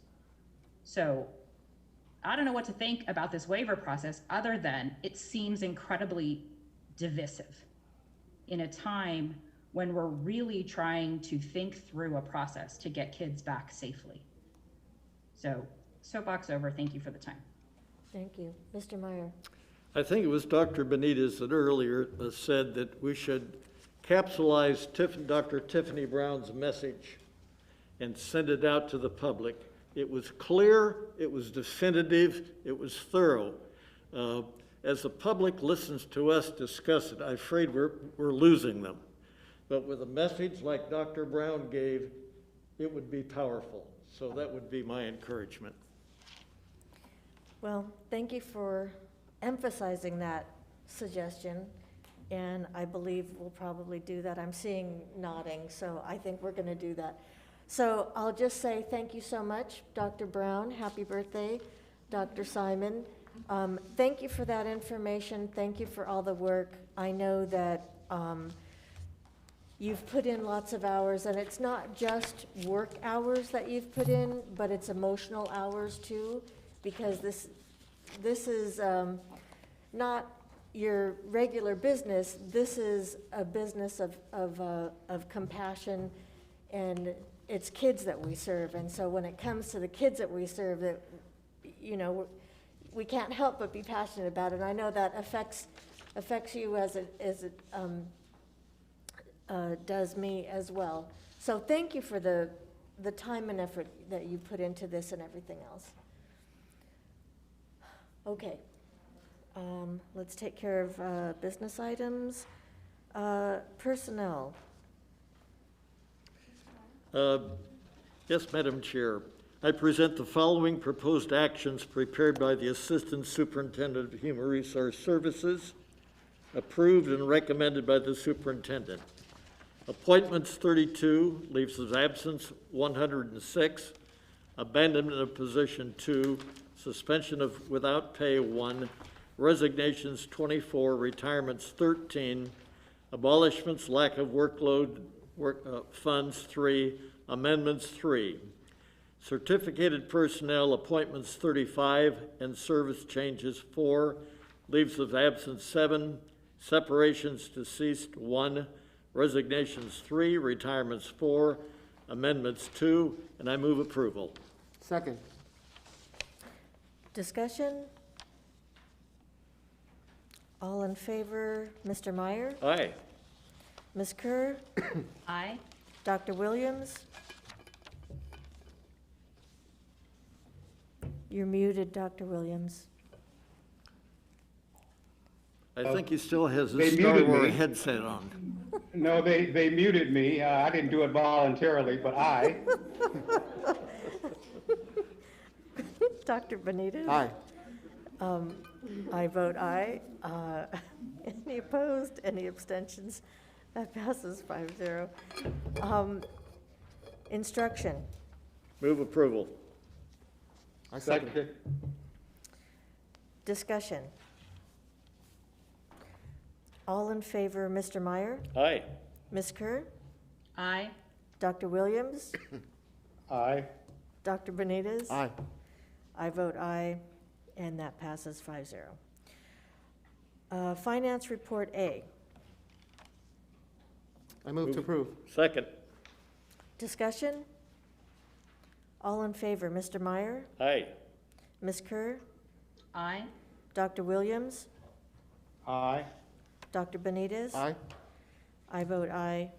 That passes 5-0. Finance Report B. Move to approve. Second. Discussion? Yes, Madam Chair, I recuse myself from participation in Finance Report B on the consent calendar. I have a potential financial interest under Government Code 1091 and 87100. My husband works for a subcontractor who has done work for the payees. All in favor, Mr. Meyer? Aye. Dr. Williams? Aye. Dr. Benitez? Aye. I vote aye. That passes 4-0 with 1 abstention. Business Department Report. Move approval. Second. Second. Discussion. I would just like to thank Tommy Derrick for his Eagle Scout project. He collected things for Bethune. He collected backpacks and school supplies to the tune of over $7,000. So thank you, Tommy, for your work for Bethune. I noticed there were some other things too. Somebody donated instruments to Rogers. Anyhow, people are very generous with our district, so I'd like to thank them. A French horn, Madam Chair. French horn, I know, pretty neat. Let's see. All in favor, Mr. Meyer? Aye. Ms. Kerr? Aye. Dr. Williams? Aye. Dr. Benitez? Aye. I vote aye, so that passes 5-0. Purchasing and Contracts Report A. Move approval. Second. Discussion. Yeah, I just wanted to point out that there's a lot of Harmony Project folks on this purchasing and contract report. It's amazing to think that now we have 2nd grade through 8th grade now participating in the Harmony Project. So looking forward to them continuing. They are doing some online and some virtual instruction on Saturdays and looking to do some instruction during the week starting soon. So thanks to all of those involved. Oh, very good. I was wondering if we were doing that virtually or in person. So virtually, okay. Wonderful. Yeah, I noticed that too, Board Member Kerr. If possible, I would love to hear a little bit more of some of the details of how we're doing that. I mean, that's a huge endeavor for us, and if anyone can sort of share how we're doing that virtually, or. I think we're going to get some answers and clarification from Dr. Kale.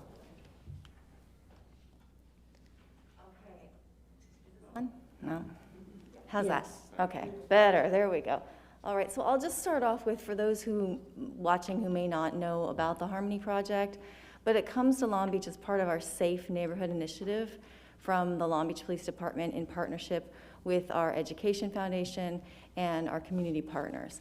And so it's been around since 2015, and it provides full scholarship education and instruments to students who are eligible, and it provides it for their entire childhood. So starting in 2nd grade, going all the way through 12th grade. So next year we will have students in high school joining the program.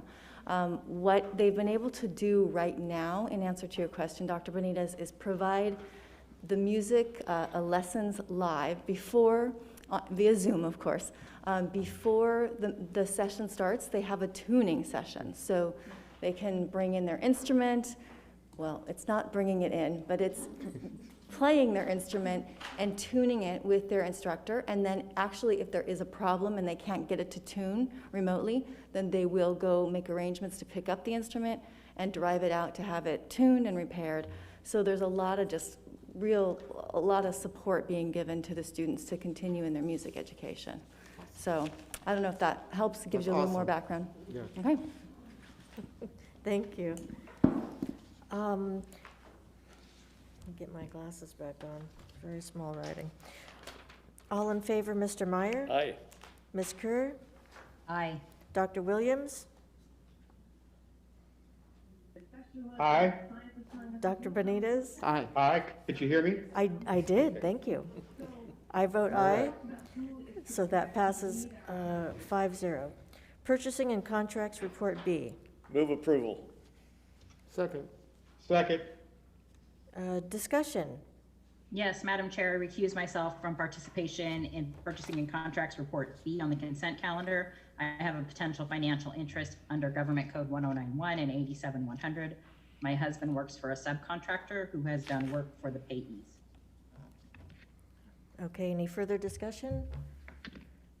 I just wanted to note that from Purchasing and Contracts Report A, there was an item number 33 that reflects an increase of $1 million for additional support for the ongoing school bond program projects. But on Purchasing and Contracts Report B, there's a total of savings of almost $3 million in school bond projects. So we are ahead of the game. It's just that going over those reports, it was a little alarming to see that one of the items had increased by $1 million. But we are still ahead of the game on that one. Okay, all in favor, Mr. Meyer? Aye. Dr. Williams? Aye. Dr. Benitez? Aye. I vote aye, so that passes 4-0 with 1 abstention. Superintendent items. And we have no unfinished business. New business, Resolution 100720D, supporting National Principals Month. Move approval. Second. And Mr. Meyer, would you read that for us, please? It's my pleasure. Whereas October 20th is the National Principal Month, is celebrated by the National Association of Elementary School Principals, the American Federation of School Administration, the National Association of Secondary School Principals, and whereas the vision, dedication, and determination of a principal serve as mobilizing forces behind any school improvement effort, and whereas school principals interact daily with students, cultivate positive working relationships with parents, as well as certificated and classified staff, and whereas school principals are expected to be educational visionaries, instructional leaders, assessment experts, disciplinarians, community builders, budget analysts, facility managers, special program administrators, guardians of various legal, contractual, and policy mandates and initiatives, and whereas school principals are multipliers of good teaching, key to teacher retention, and second only to classroom instruction among all school-related factors affecting what students learn at school, and whereas the Long Beach Unified School District is recognized as one of the world's leading school systems, thanks in large part to school principals who contribute immensely to high-quality learning environments for students. Now, therefore it be resolved that the Board of Education of the Long Beach Unified School District hereby acknowledges October 2020 as National Principals Month and urges everyone to express their deep gratitude to school principals for their vital contributions to thousands of students. In witness thereof. Thank you. And thank you for your service as one of our former principals. Yeah, I'm not sure I owned up to all those things. I think I was lacking in a few areas. There's still time, Mr. Meyer. Okay, all in favor, Mr. Meyer. Aye. Ms. Kerr. Did we move? What? Yeah. Okay, sorry. That was the Yes. discussion part. Okay, sorry. Yeah. You voted aye. Wait. Did I hear from Ms. Kerr? No, you were talking, so yes, aye. Dr. Williams? Aye. Dr. Benitez? An enthusiastic aye. I vote enthusiastically aye also. So that would be unanimous. Thank you. Resolution 100720-B, declaring support for Proposition 15, the California Schools and Local Communities Funding Act. Move approval. Second. And Ms. Kerr, would you like to speak to this one? I will. I want to thank staff for bringing this resolution forward. As we know, our schools have been chronically underfunded for decades. And this is a resolution, Schools and Communities First, that can repair some of that damage that has been done to our school funding. It's straightforward to me that our schools need and deserve more funding than they're getting. The calculations for this particular proposition, if it passes, Long Beach Unified could receive upwards of $40 million more in funding. I think it is important that we stand for additional funding for our students, and I am grateful for staff for bringing this forward, and I urge support. Thank you. Any further discussion on that one? Completely agree Yes, with Board Member Kerr. Go ahead. I'd like to add just as an additional point, we have incurred a great deal of cost in COVID-related items, and that cost continues to escalate each and every day, challenging our state funding to an extent that is unheard of. Additional funding would be greatly beneficial to help with some of the extra funding costs that we've had to incur as a result of COVID. So I strongly support this resolution. Okay. May I add, Madam Chair? Yes. So thank you, Board Members Kerr and Williams. World-class education costs money. Our public education is founded on that principle. So I think the obligation for us is you can still register to vote. go register and vote. Otherwise, it's hard to be critical of why our district can't do X, Y, and Z if we don't have the much needed resources to be able to do X, Y, and Z. So here's your way to make sure that we get the resources for the program, services, things that we need to continue providing the world-class education. Go register, and if you're registered, vote. Absolutely. All in favor, Mr. Meyer, Aye. Ms. Kerr, Aye. Dr. Williams, Aye. Dr. Benitez. Aye. I vote aye, so that passes 5-0. Additional members to the Community Advisory Committee for Special Education. Move Move approval. approval. Second. Discussion. Okay, I Yeah, would as just, Oh, go ahead. You're probably gonna do the same thing I was. if you were going to be thanking these people for their willingness to serve and naming them, then yes, you are correct. So thank you to Nubia Flores Cedeno, Jinky Steinberg, Jacinda Pitch, and Viola Mae Bledsoe for stepping up and volunteering to help with this committee. Did you have something else to add? Okay. Perfectly stated, thank you. Thank you. All in favor, Mr. Meyer, Aye. Ms. Kerr, Aye. Dr. Williams, Aye. Dr. Benitez. Aye.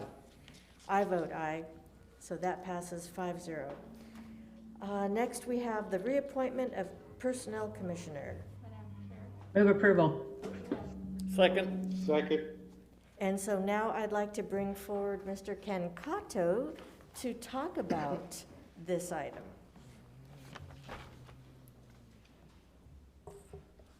Good evening, President Craighead, members of the Board of Education, Superintendent Baker, and members of executive staff. I'm here to introduce for your approval the renewal of the appointment for Personnel Commissioner Terrence Ulashevsky. The Education Code tasks the Personnel Commission with testing, certifying, and employing over 3,000 non-teaching employees for our district. Our office is supervised by these 3 personnel commissioners to provide us the oversight into all of our testing, classification, and certification actions. Commissioner Ulashevsky has been an instrumental member of the commission for over 24 years. He provides positive insight during his term as we brought in over 700 recreation aides to the classified service, completed some of our largest classification studies that involved about over 900 people.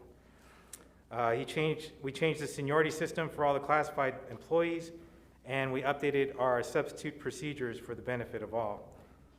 Due to his years of experience, he's really provided us a lot of helpful personnel insight through this pandemic, and he's really vigilant about providing a fair and equitable process of hiring and promoting our classified staff. So unfortunately, Commissioner Ulashevsky couldn't be here tonight, but if you have any questions, I'd be glad to answer them for you. Do we have any questions? Madam Chair, may I? Yes. I just want to thank Mr. Cotto for coming. This is, Terry has been an invaluable servant to this community, to our students, to our families, and our district and employees for a long time, and I'm grateful that he continues to step up. One of my favorite things is when he does step up, he comes and shares with us, so I miss him tonight, and I send him my virtual best from here and thank him for his service. Thank you. Thank you. Well, thank you for coming and speaking out on his behalf. Okay, all in favor, Mr. Meyer? Aye. Ms. Kerr? Aye. Dr. Williams? Aye. Dr. Benitez? Aye. I vote aye, so that is unanimous. That passes unanimously. Resolution 100720, am I? Mrs. Craig, you have one more item, approval of member to the Citizens Bond Oversight Committee before the resolution. Oh, I'm sorry. I just was getting ahead of myself. Okay, approval of member to the Citizens Bond Oversight Committee. Move approval. Approval. Second. Discussion. Well, I would just like to thank Ms. Pamela Williams. She is a parent and PTA volunteer at Carver, and she will be stepping up to serve on that committee. So to Ms. Williams, thank you for your willingness to serve. Any further discussion? Okay, all in favor, Mr. Meyer, Aye. Ms. Kerr, Aye. Dr. Williams, Aye. Dr. Benitez. Aye. I vote aye, so that item also passes unanimously. Okay, now we're at Resolution 100720-C, directing district staff to assess and provide recommendations for district properties considered for surplus pursuant to the Asset Management Advisory Committee recommendation report. And I'm thankful to see David Miranda here to speak to that item. Thank you for having me, members of the board, Superintendent Baker, executive staff, and members of our audience out there. I'm proud to be up here to speak to this item. I'll be very brief, just kind of provide a little bit of background information before we get to a recommendation.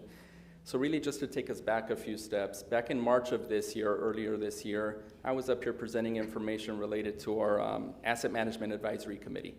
The committee was comprised of various individuals representing various geographical areas in our district and different backgrounds and whatnot. The committee met over the stretch of about 7 to 8 months, met 7 times, including a public hearing. There was no comments at that public hearing. The committee was charged with reviewing 7 properties. 2 properties are currently vacant and have been vacant really for a number of years. 5 of the other properties are currently occupied by various district programs and functions, yet the committee reviewed each one of those properties in and of themselves. We presented information with respect to maintenance data, enrollment data, and other pertinent information for the committee's consideration. Ultimately, the committee presented a report which we presented to the school board and the board accepted formally in March. The report was really step 1 in the surplus process, and here we are now with step 2. So it's been several months. We really just wanted to bring this item to the forefront of the discussion again, so we can engage in dialogue with the school board and really seek direction with respect to staff preparing an ultimate recommendation and a plan for disposition of these properties. The plan may entail a recommendation for all 7 properties. It could entail a recommendation for just a few of them, perhaps the vacant parcels first. And with that, I'm really open to feedback. If there's any questions or anything you'd like us to consider as we prepare information with respect to a recommendation. Dr. Benitez. Go make up some money, Mr. Miranda. There you go. Rent, sell, repurpose, do what you gotta do to get us some money. I can share that there's interest in the property still to this date. So we field a few phone calls every so often, get a couple emails every so often, and we've really shared with these folks in the community that we're at step 1, we're proceeding into step 2, and so forth. Okay. I'll throw out there, while I appreciate that we need some money, I think on some of our properties, we need to be really thoughtful in what the needs of our community are, and that if we have the opportunity to partner with or engage with folks who are doing affordable housing, who are doing transitional housing, especially I would throw out the Long Beach Boulevard property as something that I've had conversations with some nonprofits around homeless or foster youth housing. So I would like us to, in our desire to use what is community and school property in the best interest of our community, that we think in addition to the financial gain that we may get, that we really look to use it for the best community good in the proposals that we seek, or the ideas that we generate, and interest that is given in those properties to do the most good to serve students and families in non-educational ways as well. So that is my 2 cents, and I certainly have a lot more to say, and I'd love to schedule some time with you, Mr. Miranda, to talk about it. Perfect, thank you. Okay, any further discussion? All in favor, Mr. Hello. Meyer? Aye. Oh, I'm sorry. Wait, Dr. Williams, did you have something to add? Yes, I just wanted to add to Megan Kerr's comments. You know, we've been discussing the dilemma in the district with the question of housing and the impact on our families, the fact that we don't have the the kind of affordable housing that could bring families into the city and add to the number of kids in our district. As we began to lose housing to a lot of the commercial development downtown, and the housing in that area, which supported a large number of families, single parent family, that supported a number of families, that housing stock was never replaced. And the idea or concept of being able to use some of our surplus properties for that purpose would be extremely important in terms of providing opportunities for affordable housing and bringing families back into the district. Okay, thank you for those comments. I seem to be out of order. I don't believe I had a motion. So. Move approval. We had kind of discussion without the motion. Board member Kerr, But who's counting? So. That's happened before. Okay. So Ms. Kerr, you made the motion. Is there a second? Second. Okay, any further discussion? It was a really good discussion, though, even though it was out of order. It was a very good discussion. Now, all in favor, Mr. Meyer. Aye. Ms. Kerr. Aye. Dr. Williams. Aye. Dr. Benitez. Aye. I vote aye, so that passes 5-0. Resolution 100720-A, approving the proposed project and adopting the initial study and mitigated negative declaration for the Avalon K-12 HVAC ADA contaminated soil removal and new synthetic turf field project. Move approval. Second. Thank you. Mr. Miranda, would you like to speak to this item? Thank you. I know that was a mouthful in terms of the project description, so thank you. So prior to commencing work on any project, we really have to first demonstrate compliance with the California Environmental Quality Act, or CEQA as we call it with its acronym. This includes an accurate description of the project. In this specific case, and the reason why it was so lengthy, we've really bundled and packaged a few projects together for the sake of being efficient, right? So the HVAC project, the modernization type project, is one. The synthetic turf field project is a project that will immediately follow the air conditioning project out there. For purposes of CEQA, we're able to bundle those and take this action as one. We retain the services of a professional consultant to help us prepare an initial study. That initial study was really charged with determining, does any of the work we're doing out there, is any of the work involved in this project going to pose a significant effect on the environment? And based on the initial study and its findings, we were then redirected to prepare a mitigated negative declaration pursuant to statute and guidelines. That mitigative negative declaration and initial study were made available for public review, so we circulated via the typical channels, posted at public libraries, posted on our webpage, posted at the Avalon site, and various other locations as well. We did receive a few public comments, and those public comments were incorporated as part of the public record in the initial study. And we actually adapted the initial study and mitigated negative declaration slightly to incorporate that feedback we received from the community. The study includes a review of a number of factors, really 31 different factors. This includes noise, traffic, architectural aesthetics, and various other potential impacts on the project. When all was said and done, the study found that the project would not pose a significant impact to the environment once all mitigation measures are implemented. I'll list a few examples, just taking a few inserts away from the report. One such example is construction start and end times out on the project. So initially in our report, we stated that construction could start as soon as 7 a.m. out there. Come to find there's an Avalon ordinance that requires that construction cannot start until 8 a.m.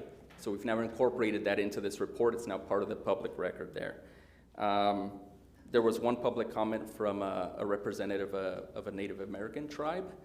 Really just had some questions with respect to our monitoring. Should we encounter some type of artifact out there? So we've incorporated that type of feedback. They were really positive with respect to our response. So they were happy that we, in fact, have done this before and have a monitor in place to account for that type of information. So really what we're doing here this evening is presenting this board resolution for potential adoption. This really accepts the project as described, and the board would basically certify that we're compliant with CEQA, the California Environmental Quality Act. Okay, do we have questions for Mr. Miranda on this one? All right. Any further discussion? No. Okay. All in favor, Mr. Meyer? Aye. Ms. Kerr? Aye. Dr. Williams? Aye. Dr. Benitez? Aye. I vote aye. So this item passes unanimously. Thank you, Mr. Miranda. Thank you. Equity Policy Development Update, Dr. Brown. I'm going to speak from here, so I can see you. So in keeping with our promise, I'd like to offer, thank you, an update on some of the equity work that we're doing. And I'll speak, and I believe you have a hard copy of the slides, so you can look along with me. There will be no quiz, but there will be an opportunity for engagement and for some of your input as we move forward. So, in returning to the idea of our student equity engagement, I just wanted to give an update on the timeline that we're working from. I've had a lot of great conversation with students as we prepare to launch a student thought exchange. So that will launch by October 19th and remain open until October 30th.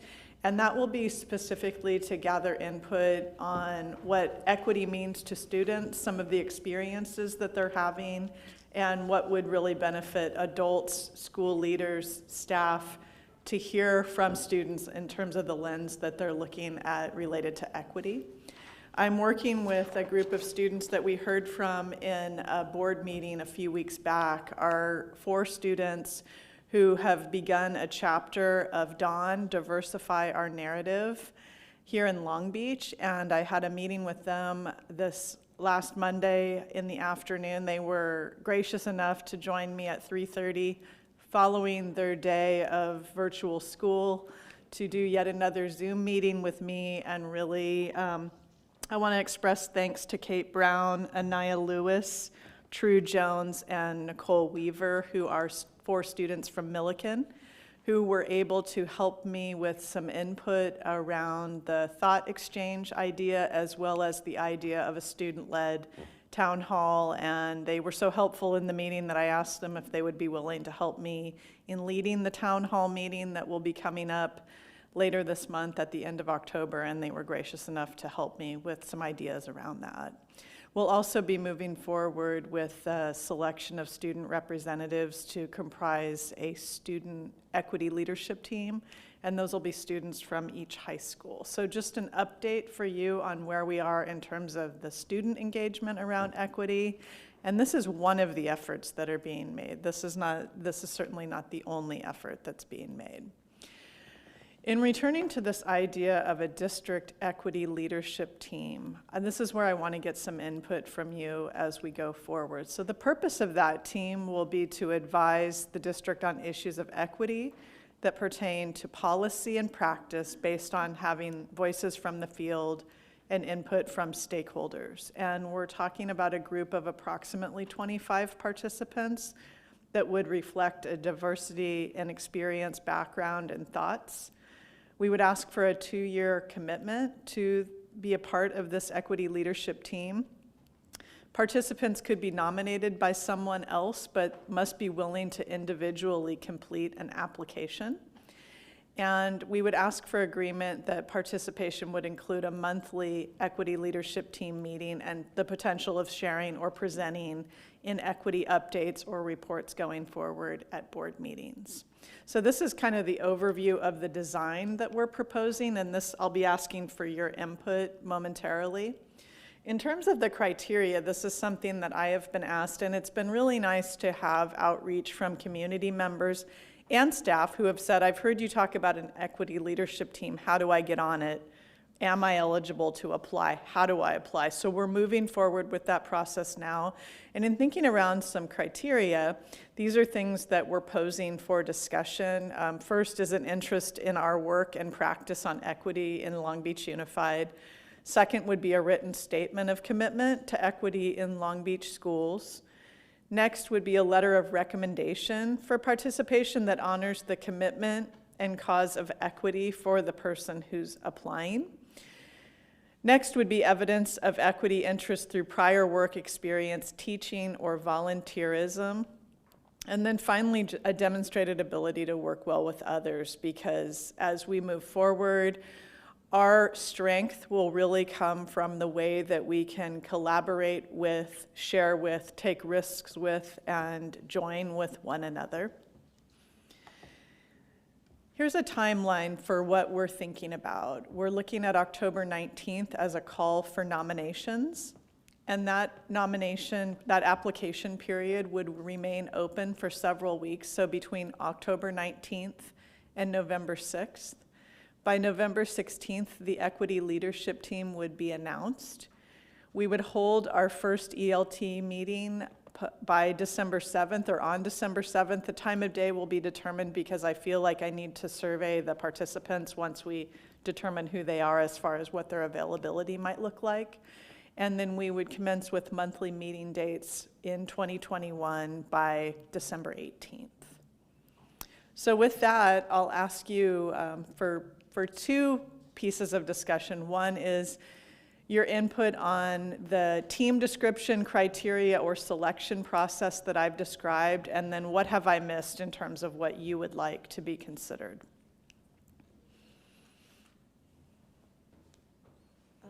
Ms. Kerr or Dr. Williams? Do you want to take our slide? Do you want to take the slides down so that we can see them? Yeah, that might be helpful. Would you repeat the question? Sure, Dr. Williams, I was asking for input on two things. One, anything that you would like to offer in terms of the equity leadership team description, the criteria, or the selection process, and then anything else that I might have missed or that you would like to be considered.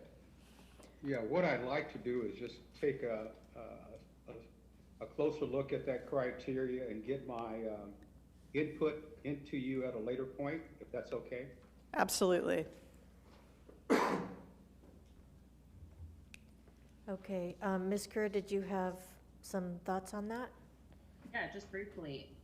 Thank you for the continued update and the continued work that you are doing on this, in addition to all of the other things that are happening.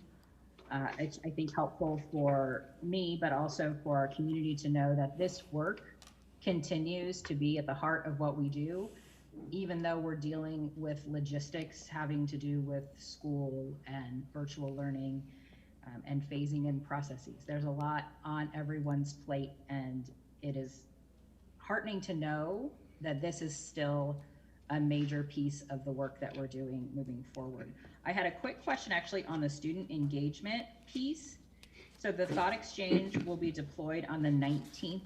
Is there an age range that's targeted? I know that the committee members will be high school students, but wondering if there'll be an opportunity for middle school students or upper elementary students to have their say that will look different than what our high school students are doing, but I think no less valuable into the insights of that kind of on the ground in the field experience.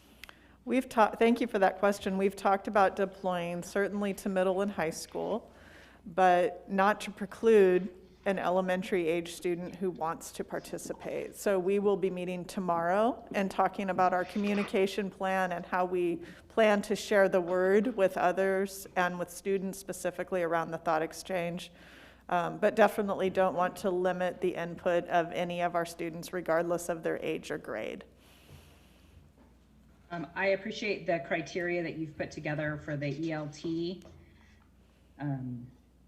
We know that folks oftentimes want to contribute and want to jump on a committee and give their thoughts. But I appreciate that this is a longer term commitment that this is meant to be, or it feels like it's meant to be, an engaging and in-depth process. And some of our other processes have in the past been only a meeting or 2 or 3 commitment. But this is really calling people who this is the work of their heart, and this is the work of the community that they represent or feel the need to speak with on behalf of. So I don't think I have any additions at the moment. I just want to say thank you. Thank you. Okay. Dr. Benitez. Yeah, a couple of thoughts. Thank you for the update, Dr. Brown. One is, I think it would be great in terms of the student engagement, if we could have targeted engagement, for example, with the students taking our ethnic studies courses, right? Since they bring delivered content specifically around social justice and equity, and then also our Leadership Academy students, right? So, you know, still part of the same student engagement, but targeted engagement. Thank you for that. With them. And then a second thought, a data point that was shared to us pre-COVID stood out for some reason right now when you were sharing the update. And it was around us graduating more college eligible students of color, but them not necessarily resulting in more, particularly Black students of color, attending college. All right, so I'm wondering if there's a way to loop in our educational partners, particularly since we're revisiting the Long Beach Promise through a racial equity lens. I'm thinking, you know, again, just spitballing here, alum maybe at LBCC or at Cal State Long Beach. I mean, there's 3 really connecting points. One is they're obviously former students of ours, if we use that as a criteria.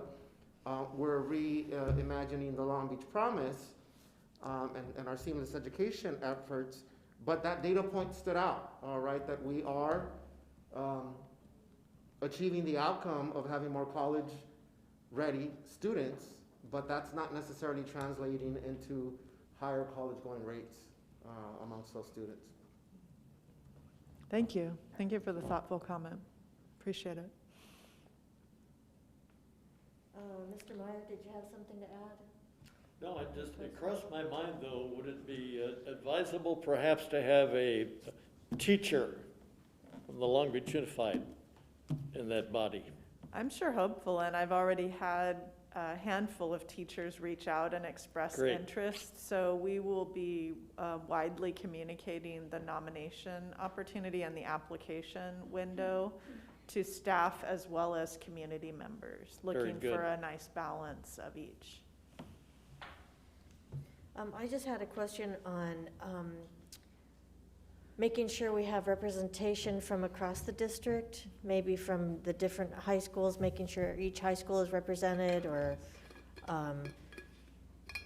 you know, parent representation, so we have different voices. Absolutely. That type of thing. We're planning for that. Thank you. Okay. Thank you for your input. All right. Well, thank you, everybody. Thank you, Dr. Brown. Report of board members. We will start with Dr. Benitez.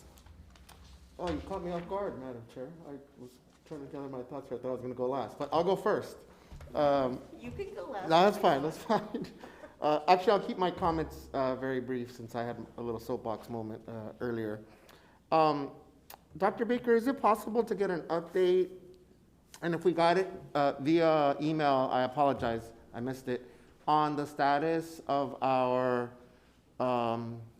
phone-in messaging public comment at some point? Yes, okay. I can just briefly say that we're in progress, testing and working with the company to be ready to implement it.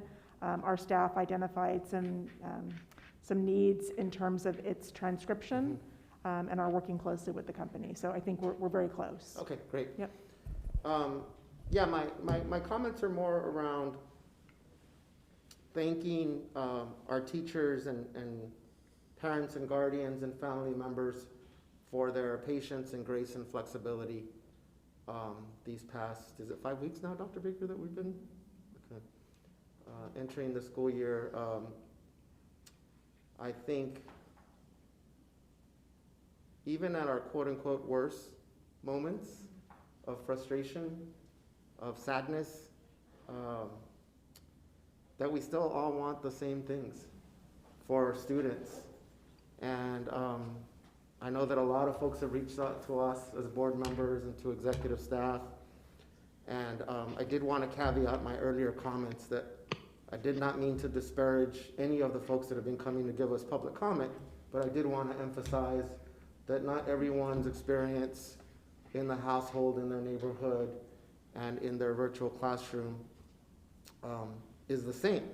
And so I just wanted to highlight the ideals of moving forward aren't necessarily mutually exclusive of all students moving forward, but not all students, unfortunately, because of larger structural issues, have the same resources nor the same opportunities.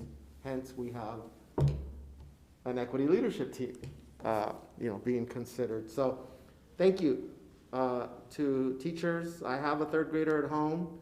I was having a conversation with Dr. Baker a couple weeks ago that if I were to just take 15 minutes out of the week, it would really depend on what 15 minutes I wanted to listen in on her school experience.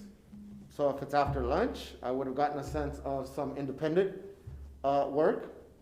If it was in that morning time slot, I would have certainly highlighted some of the frustrations with connectivity. I think at one point on Monday at 9:40 a.m., there were 3 students logged in to the classroom. But in that case, that teacher showed so much grace and flexibility. And again, taken out of context or even within context, everyone was frustrated at that point. On the other hand, if I would have checked in just yesterday, at lunch, she could not wait to get back on to the screen because even though it was distant, her teacher was giving them 5 minutes before the restart to check in with her friends. So I just wanted to highlight that because if I only had the opportunity to listen in, and not everyone, again, we're very fortunate that I can listen in, check in, and I did see a lot of frustration on social media this week, particularly around connectivity. And again, just appreciative of our teachers, of our parents, particularly to those that are showing grace and flexibility and love, really, at this point. And we'll get there, right? We're a month in and phasing into more in person.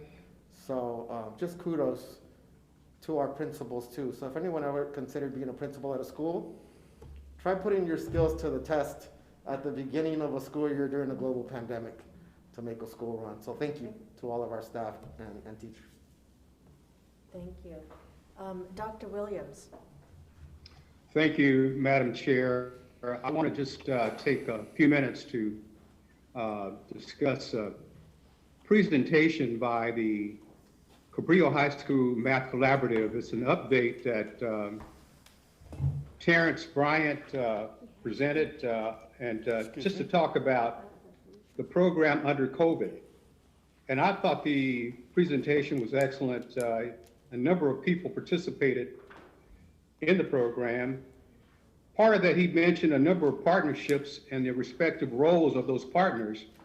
And just let me just list the partners that he has working with that program. University of California at Irvine, the Early Academic Outreach, and the program partnership focuses on A through G, transcript analysis, college and career preparation.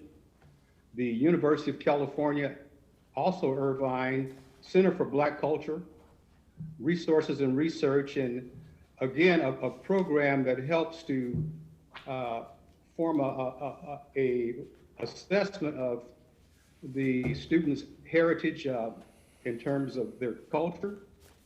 The University of California, Los Angeles, the Black Male Institute. Again, that one is partnership is involved with college career prep, cultural awareness and mentorship, and the California Institute of Technology, Caltech, the Center for Teaching, Learning, and Outreach, In that program, focusing on increasing STEM exposure through STEM workshops, STEM presentations, and providing memberships. And of course, the Elevate Your Game, which is a nonprofit focusing on mentoring programs.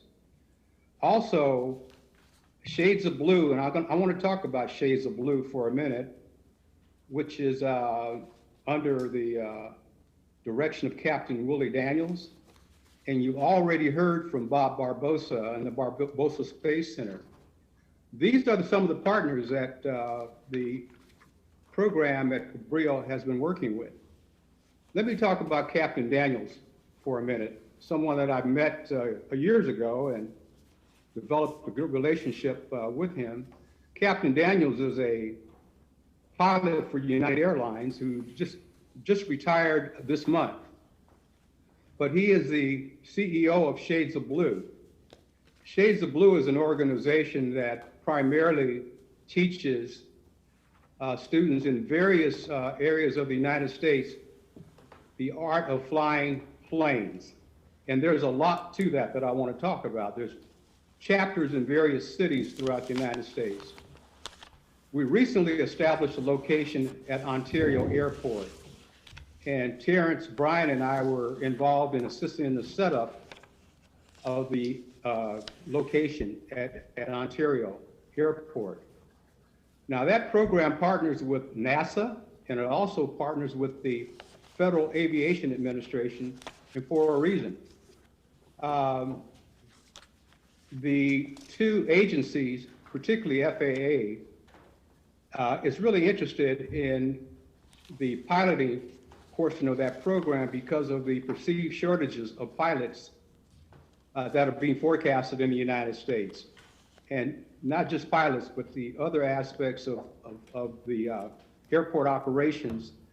There is a massive number of individuals that will be retiring. So the partnership with FAA has been extremely dynamic. I, in turn, introduced Captain Daniels to Michael Casserly, the executive director of the Council of Great City Schools. And Captain Daniels introduced Mike Casserly to the director of NASA, Charlie Bolin, because we saw the connection in the work that Captain Daniels was doing that could be of importance to our other school districts throughout the United States. And now the Math Collaborative involvement in Shades of Blue, and the reason why we got the students involved with Shades of Blue is the very nature of being able to develop an interest in math and science. And perennially, through all the years that I've understood this process with our kids, particularly African-American kids, they don't do particularly well in math and science. And I've seen that phenomena throughout my career in higher ed, even as director of the Learning Center at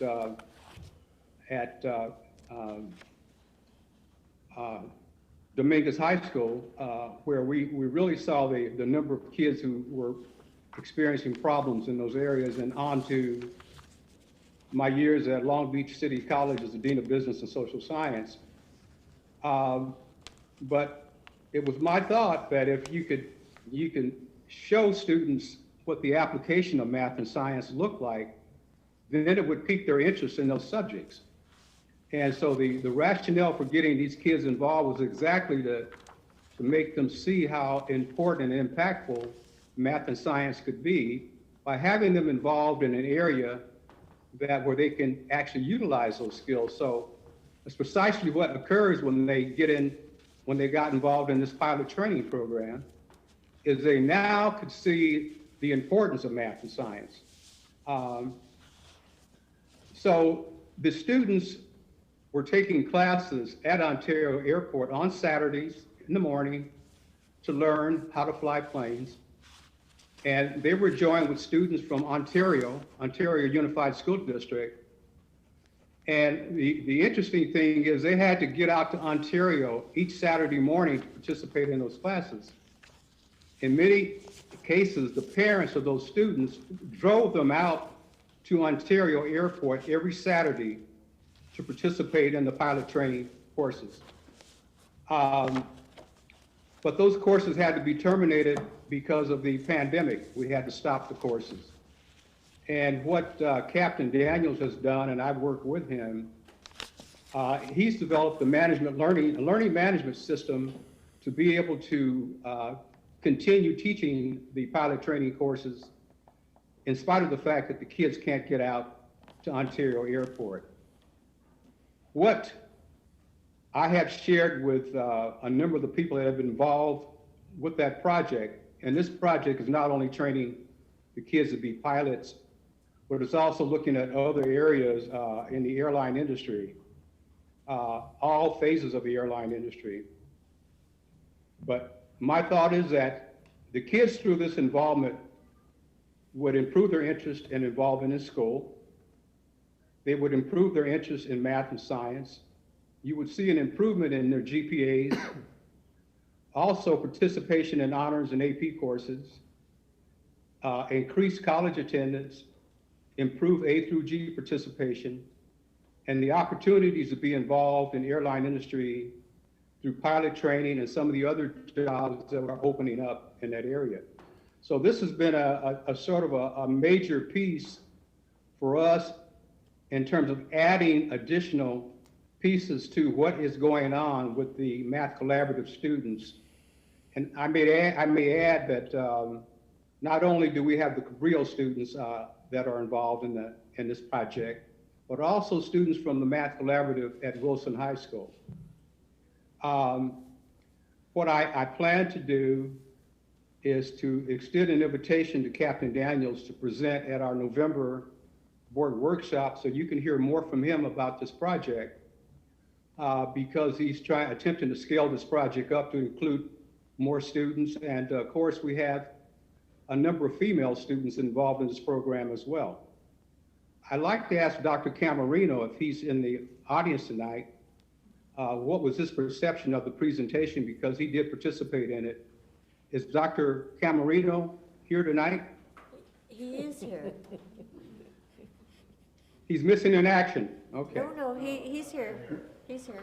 Oh, Dr. Camarino, you want to just comment on what you pulled out of that presentation?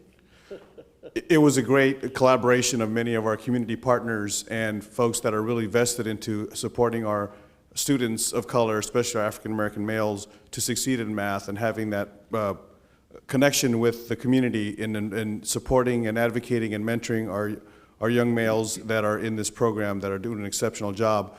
To that, I wanted to also commend and was going to call you and email you to let you know that we also had a presentation of what the Math Collaborative has been doing with data and was shared with Dr. Poffenberger and then with our team at the high school office to replicate some of the work that they've been doing as far as what they've done and the work that they've been doing with our students. So it was a great, not only a follow-up from what we were a part of on that Friday, but in subsequent weeks, the data that he was able to present was excellent, along with the work that they're doing with Wilson High School. So thank you, yes. It was a great meeting.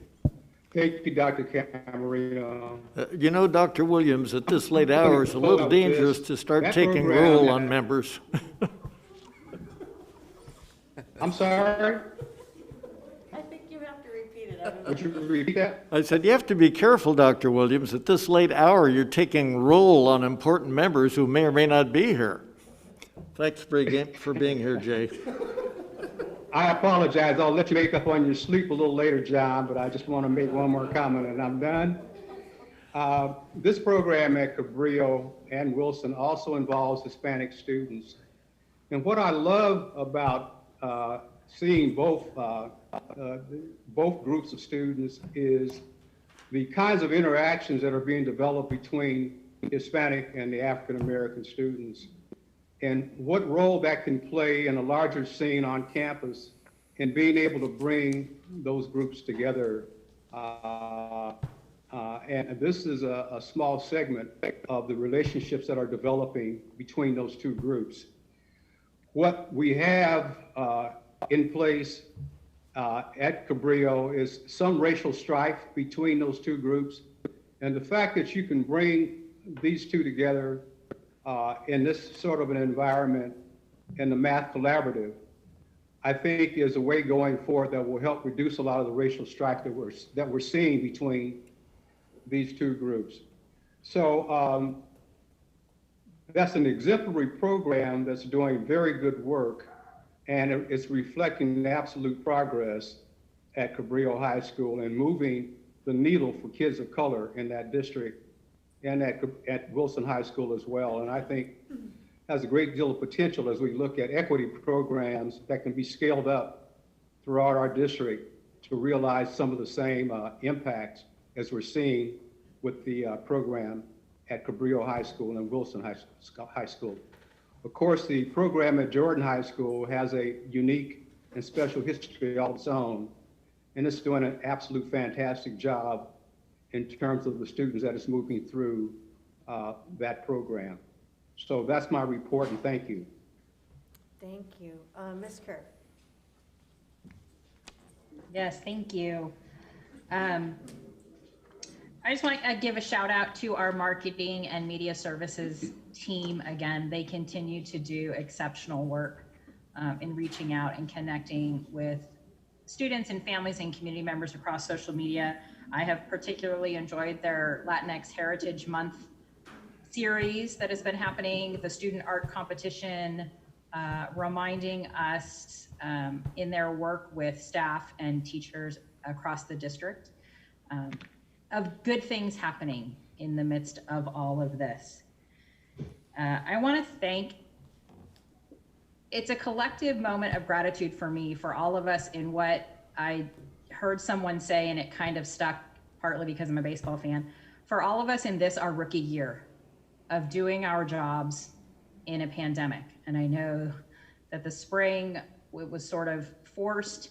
We were forced into this, and this is the first full year of doing this work. And it feels like a rookie year for a lot of us, getting our footing in and getting into a rhythm that is different than we've ever had to do it. Even being a board member in a pandemic is different, and not just because of the policy piece and the community engagement and the necessary engagement, but oftentimes we're invited to peek in on schools and programs and students and families to be able to assess how things are going, get the feel and the community that's happening at a school site. And I miss it, and I miss being able to be with our students and families in those organic ways. And so just kudos to everyone who's trying to figure this out work-wise in this first year. And also a reminder to take care of yourself, take care of your family. I know it's been said, and we've tried to make people aware of the services that are available through the Family Resource Centers. And those services are available to every student. 6 months into this, and we're probably at least 6 months away from feeling like it's somewhat normal again in this life, and really reflecting on how we take care of our own mental health so that we can be better parents, better board members, better friends, better colleagues to each other. So a reminder to myself especially, but to all of us, that taking care of ourselves in this moment is necessary, and taking a breath and a break from the logistical, what feels like chaos some days, and understanding that coming from a place of taking care of yourself and your family is the most important thing for student and family success right now. So we don't know what this is going to look like 5 years from now when the history books are written.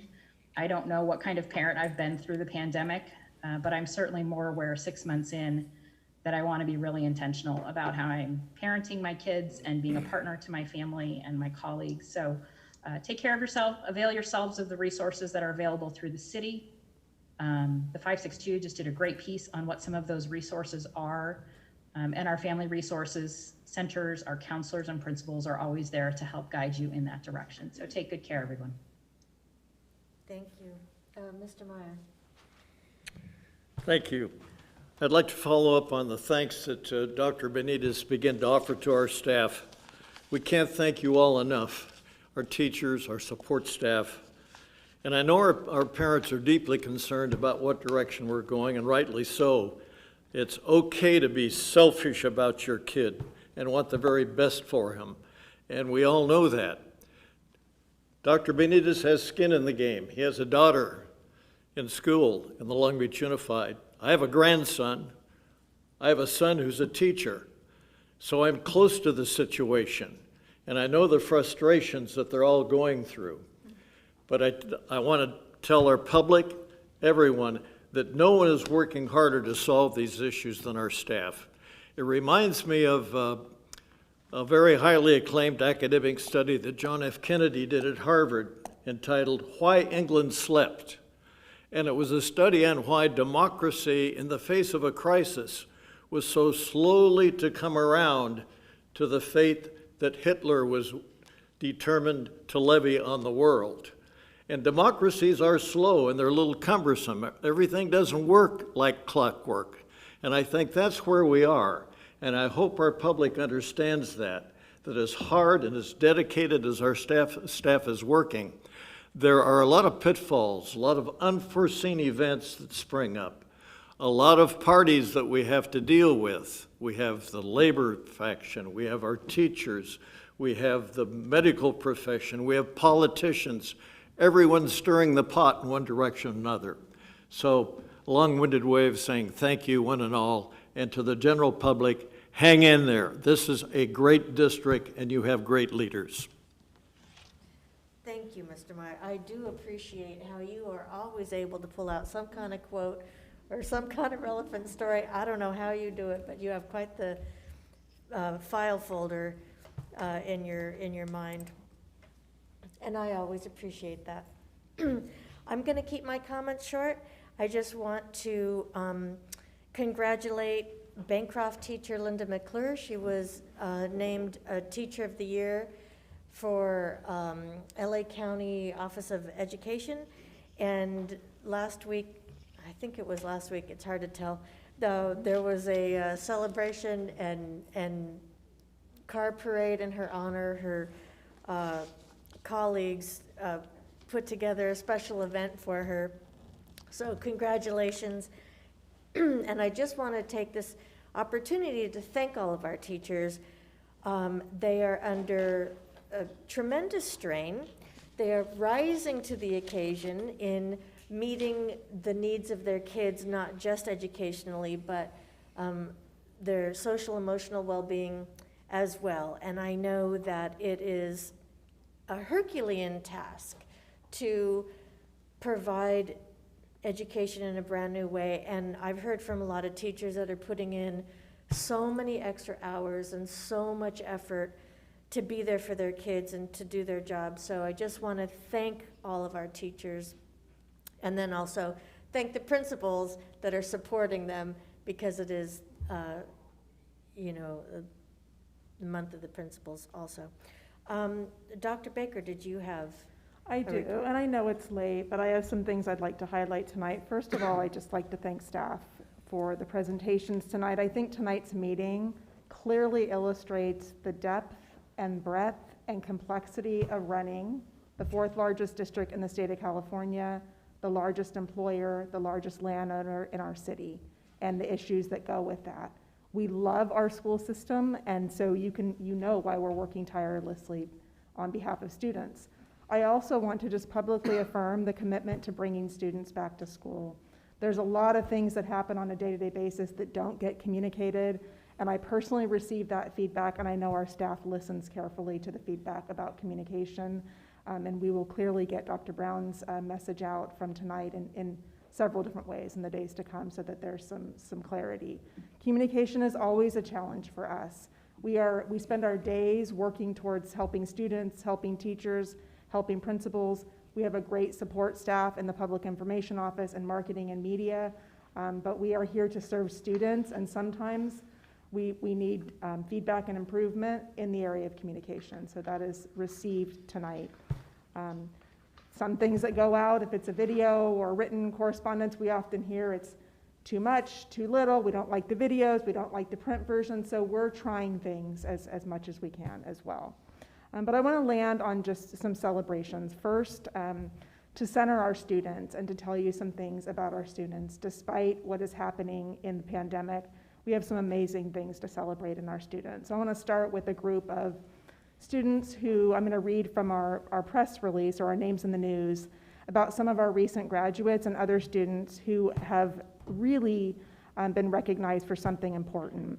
Two of our Millikan High School recent graduates, Hannah Torres and Jaden Cantrell, are among 33 advanced placement research students globally to be published in the Journal of Student Research High School edition. Both students now attend UC Berkeley.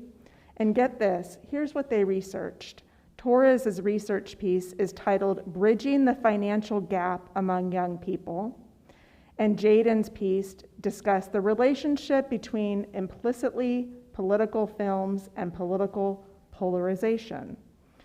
The students were mentored by Millikan Questley teacher Russ Redman. Also published in the journal was recent Pauley High School graduate, you'll remember her because she was a student board member at one point, Emily Hardesty, who explored student representation on the Board of Education. And Pauley senior Justin Lim examined Phantom Wikia as a model for labor exploitation. Fellow Pauley senior Aaron Hoy's piece looked at blue light therapy and circadian rhythm effect on Southern California high school students. They were mentored by teacher Samantha Lawrence. So such great recognition for our students, and just really speaks to their brilliance. Last week I had the opportunity to talk with a fifth grader from Nieto Herrera, who has started a group called the Cancer Fighters, supported by her mother and by her proud principal, Claire Fieri, a club that raises funds through the making of bracelets that apparently take about 3 minutes to make. These are in honor of Breast Cancer Awareness Month. I'm wearing one proudly. They sell them, and then they use the funds to provide things for those less fortunate in the community. They've provided things for families that are involved in staying at the hospital and having care for their students. So even a young fifth grader, Nellie, and then her cousin, Capone, who's a Renaissance High School student, just making a difference in our community. Next week, we will have one of our students representing us on a national town hall panel, Glenn Perez Rodriguez. I know, Ms. Craighead, you have met him personally, a Californians for Justice youth leader who will be representing us on the Council of Great City Schools town hall panel discussion to talk about the student experience of going through COVID with his family. And then lastly, in centering students, just to tell you briefly, we're about to launch the Superintendent's Student Advisory Committee. And in many of the ways that Dr. Brown described in gathering students and in an application process, we have two student leaders, Megan from Pauley and Maya from Wilson, who are going to co-facilitate this along with Ms. Lavelle and myself to engage students. A quick story, Maya was a student intern with Myrna in our Marketing and Media Services office this summer. And I met her in the parking lot after interviewing her and doing a podcast with her to hear about her experience. And Maya said, "Can I talk to you about something?" Sure. She had an idea called RSVP, Raising Student Voice and Participation, which is now the name of the Superintendent's Student Advisory Committee. She, along with Megan, were building the first agenda, and in about a week and a half will engage 25 of their fellow students from every campus, both boys, girls, non-binary students, students that identify as LGBTQ, and from all different ethnicities in our city that will come together and be a part of the Superintendent Student Advisory Committee to advise, discuss, and provide student perspective on the things that go on in our district. So very, very proud of that group. I want to remind parents who at some point may watch this that they can access Parent University off of our district homepage.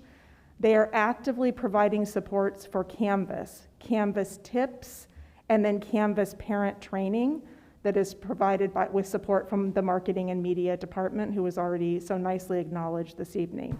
The good thing about those trainings is they are live streamed, so a parent can watch them live, but then they're archived on the district YouTube site, and so parents can go back in at any time and access that to support themselves. Linda McClure, Ms. Craighead, recognized her for being Teacher of the Year. She's the third Bancroft teacher to be a Teacher of the Year, and it was a lovely celebration of her talents and her contribution to students that I actually had the pleasure of participating in last week.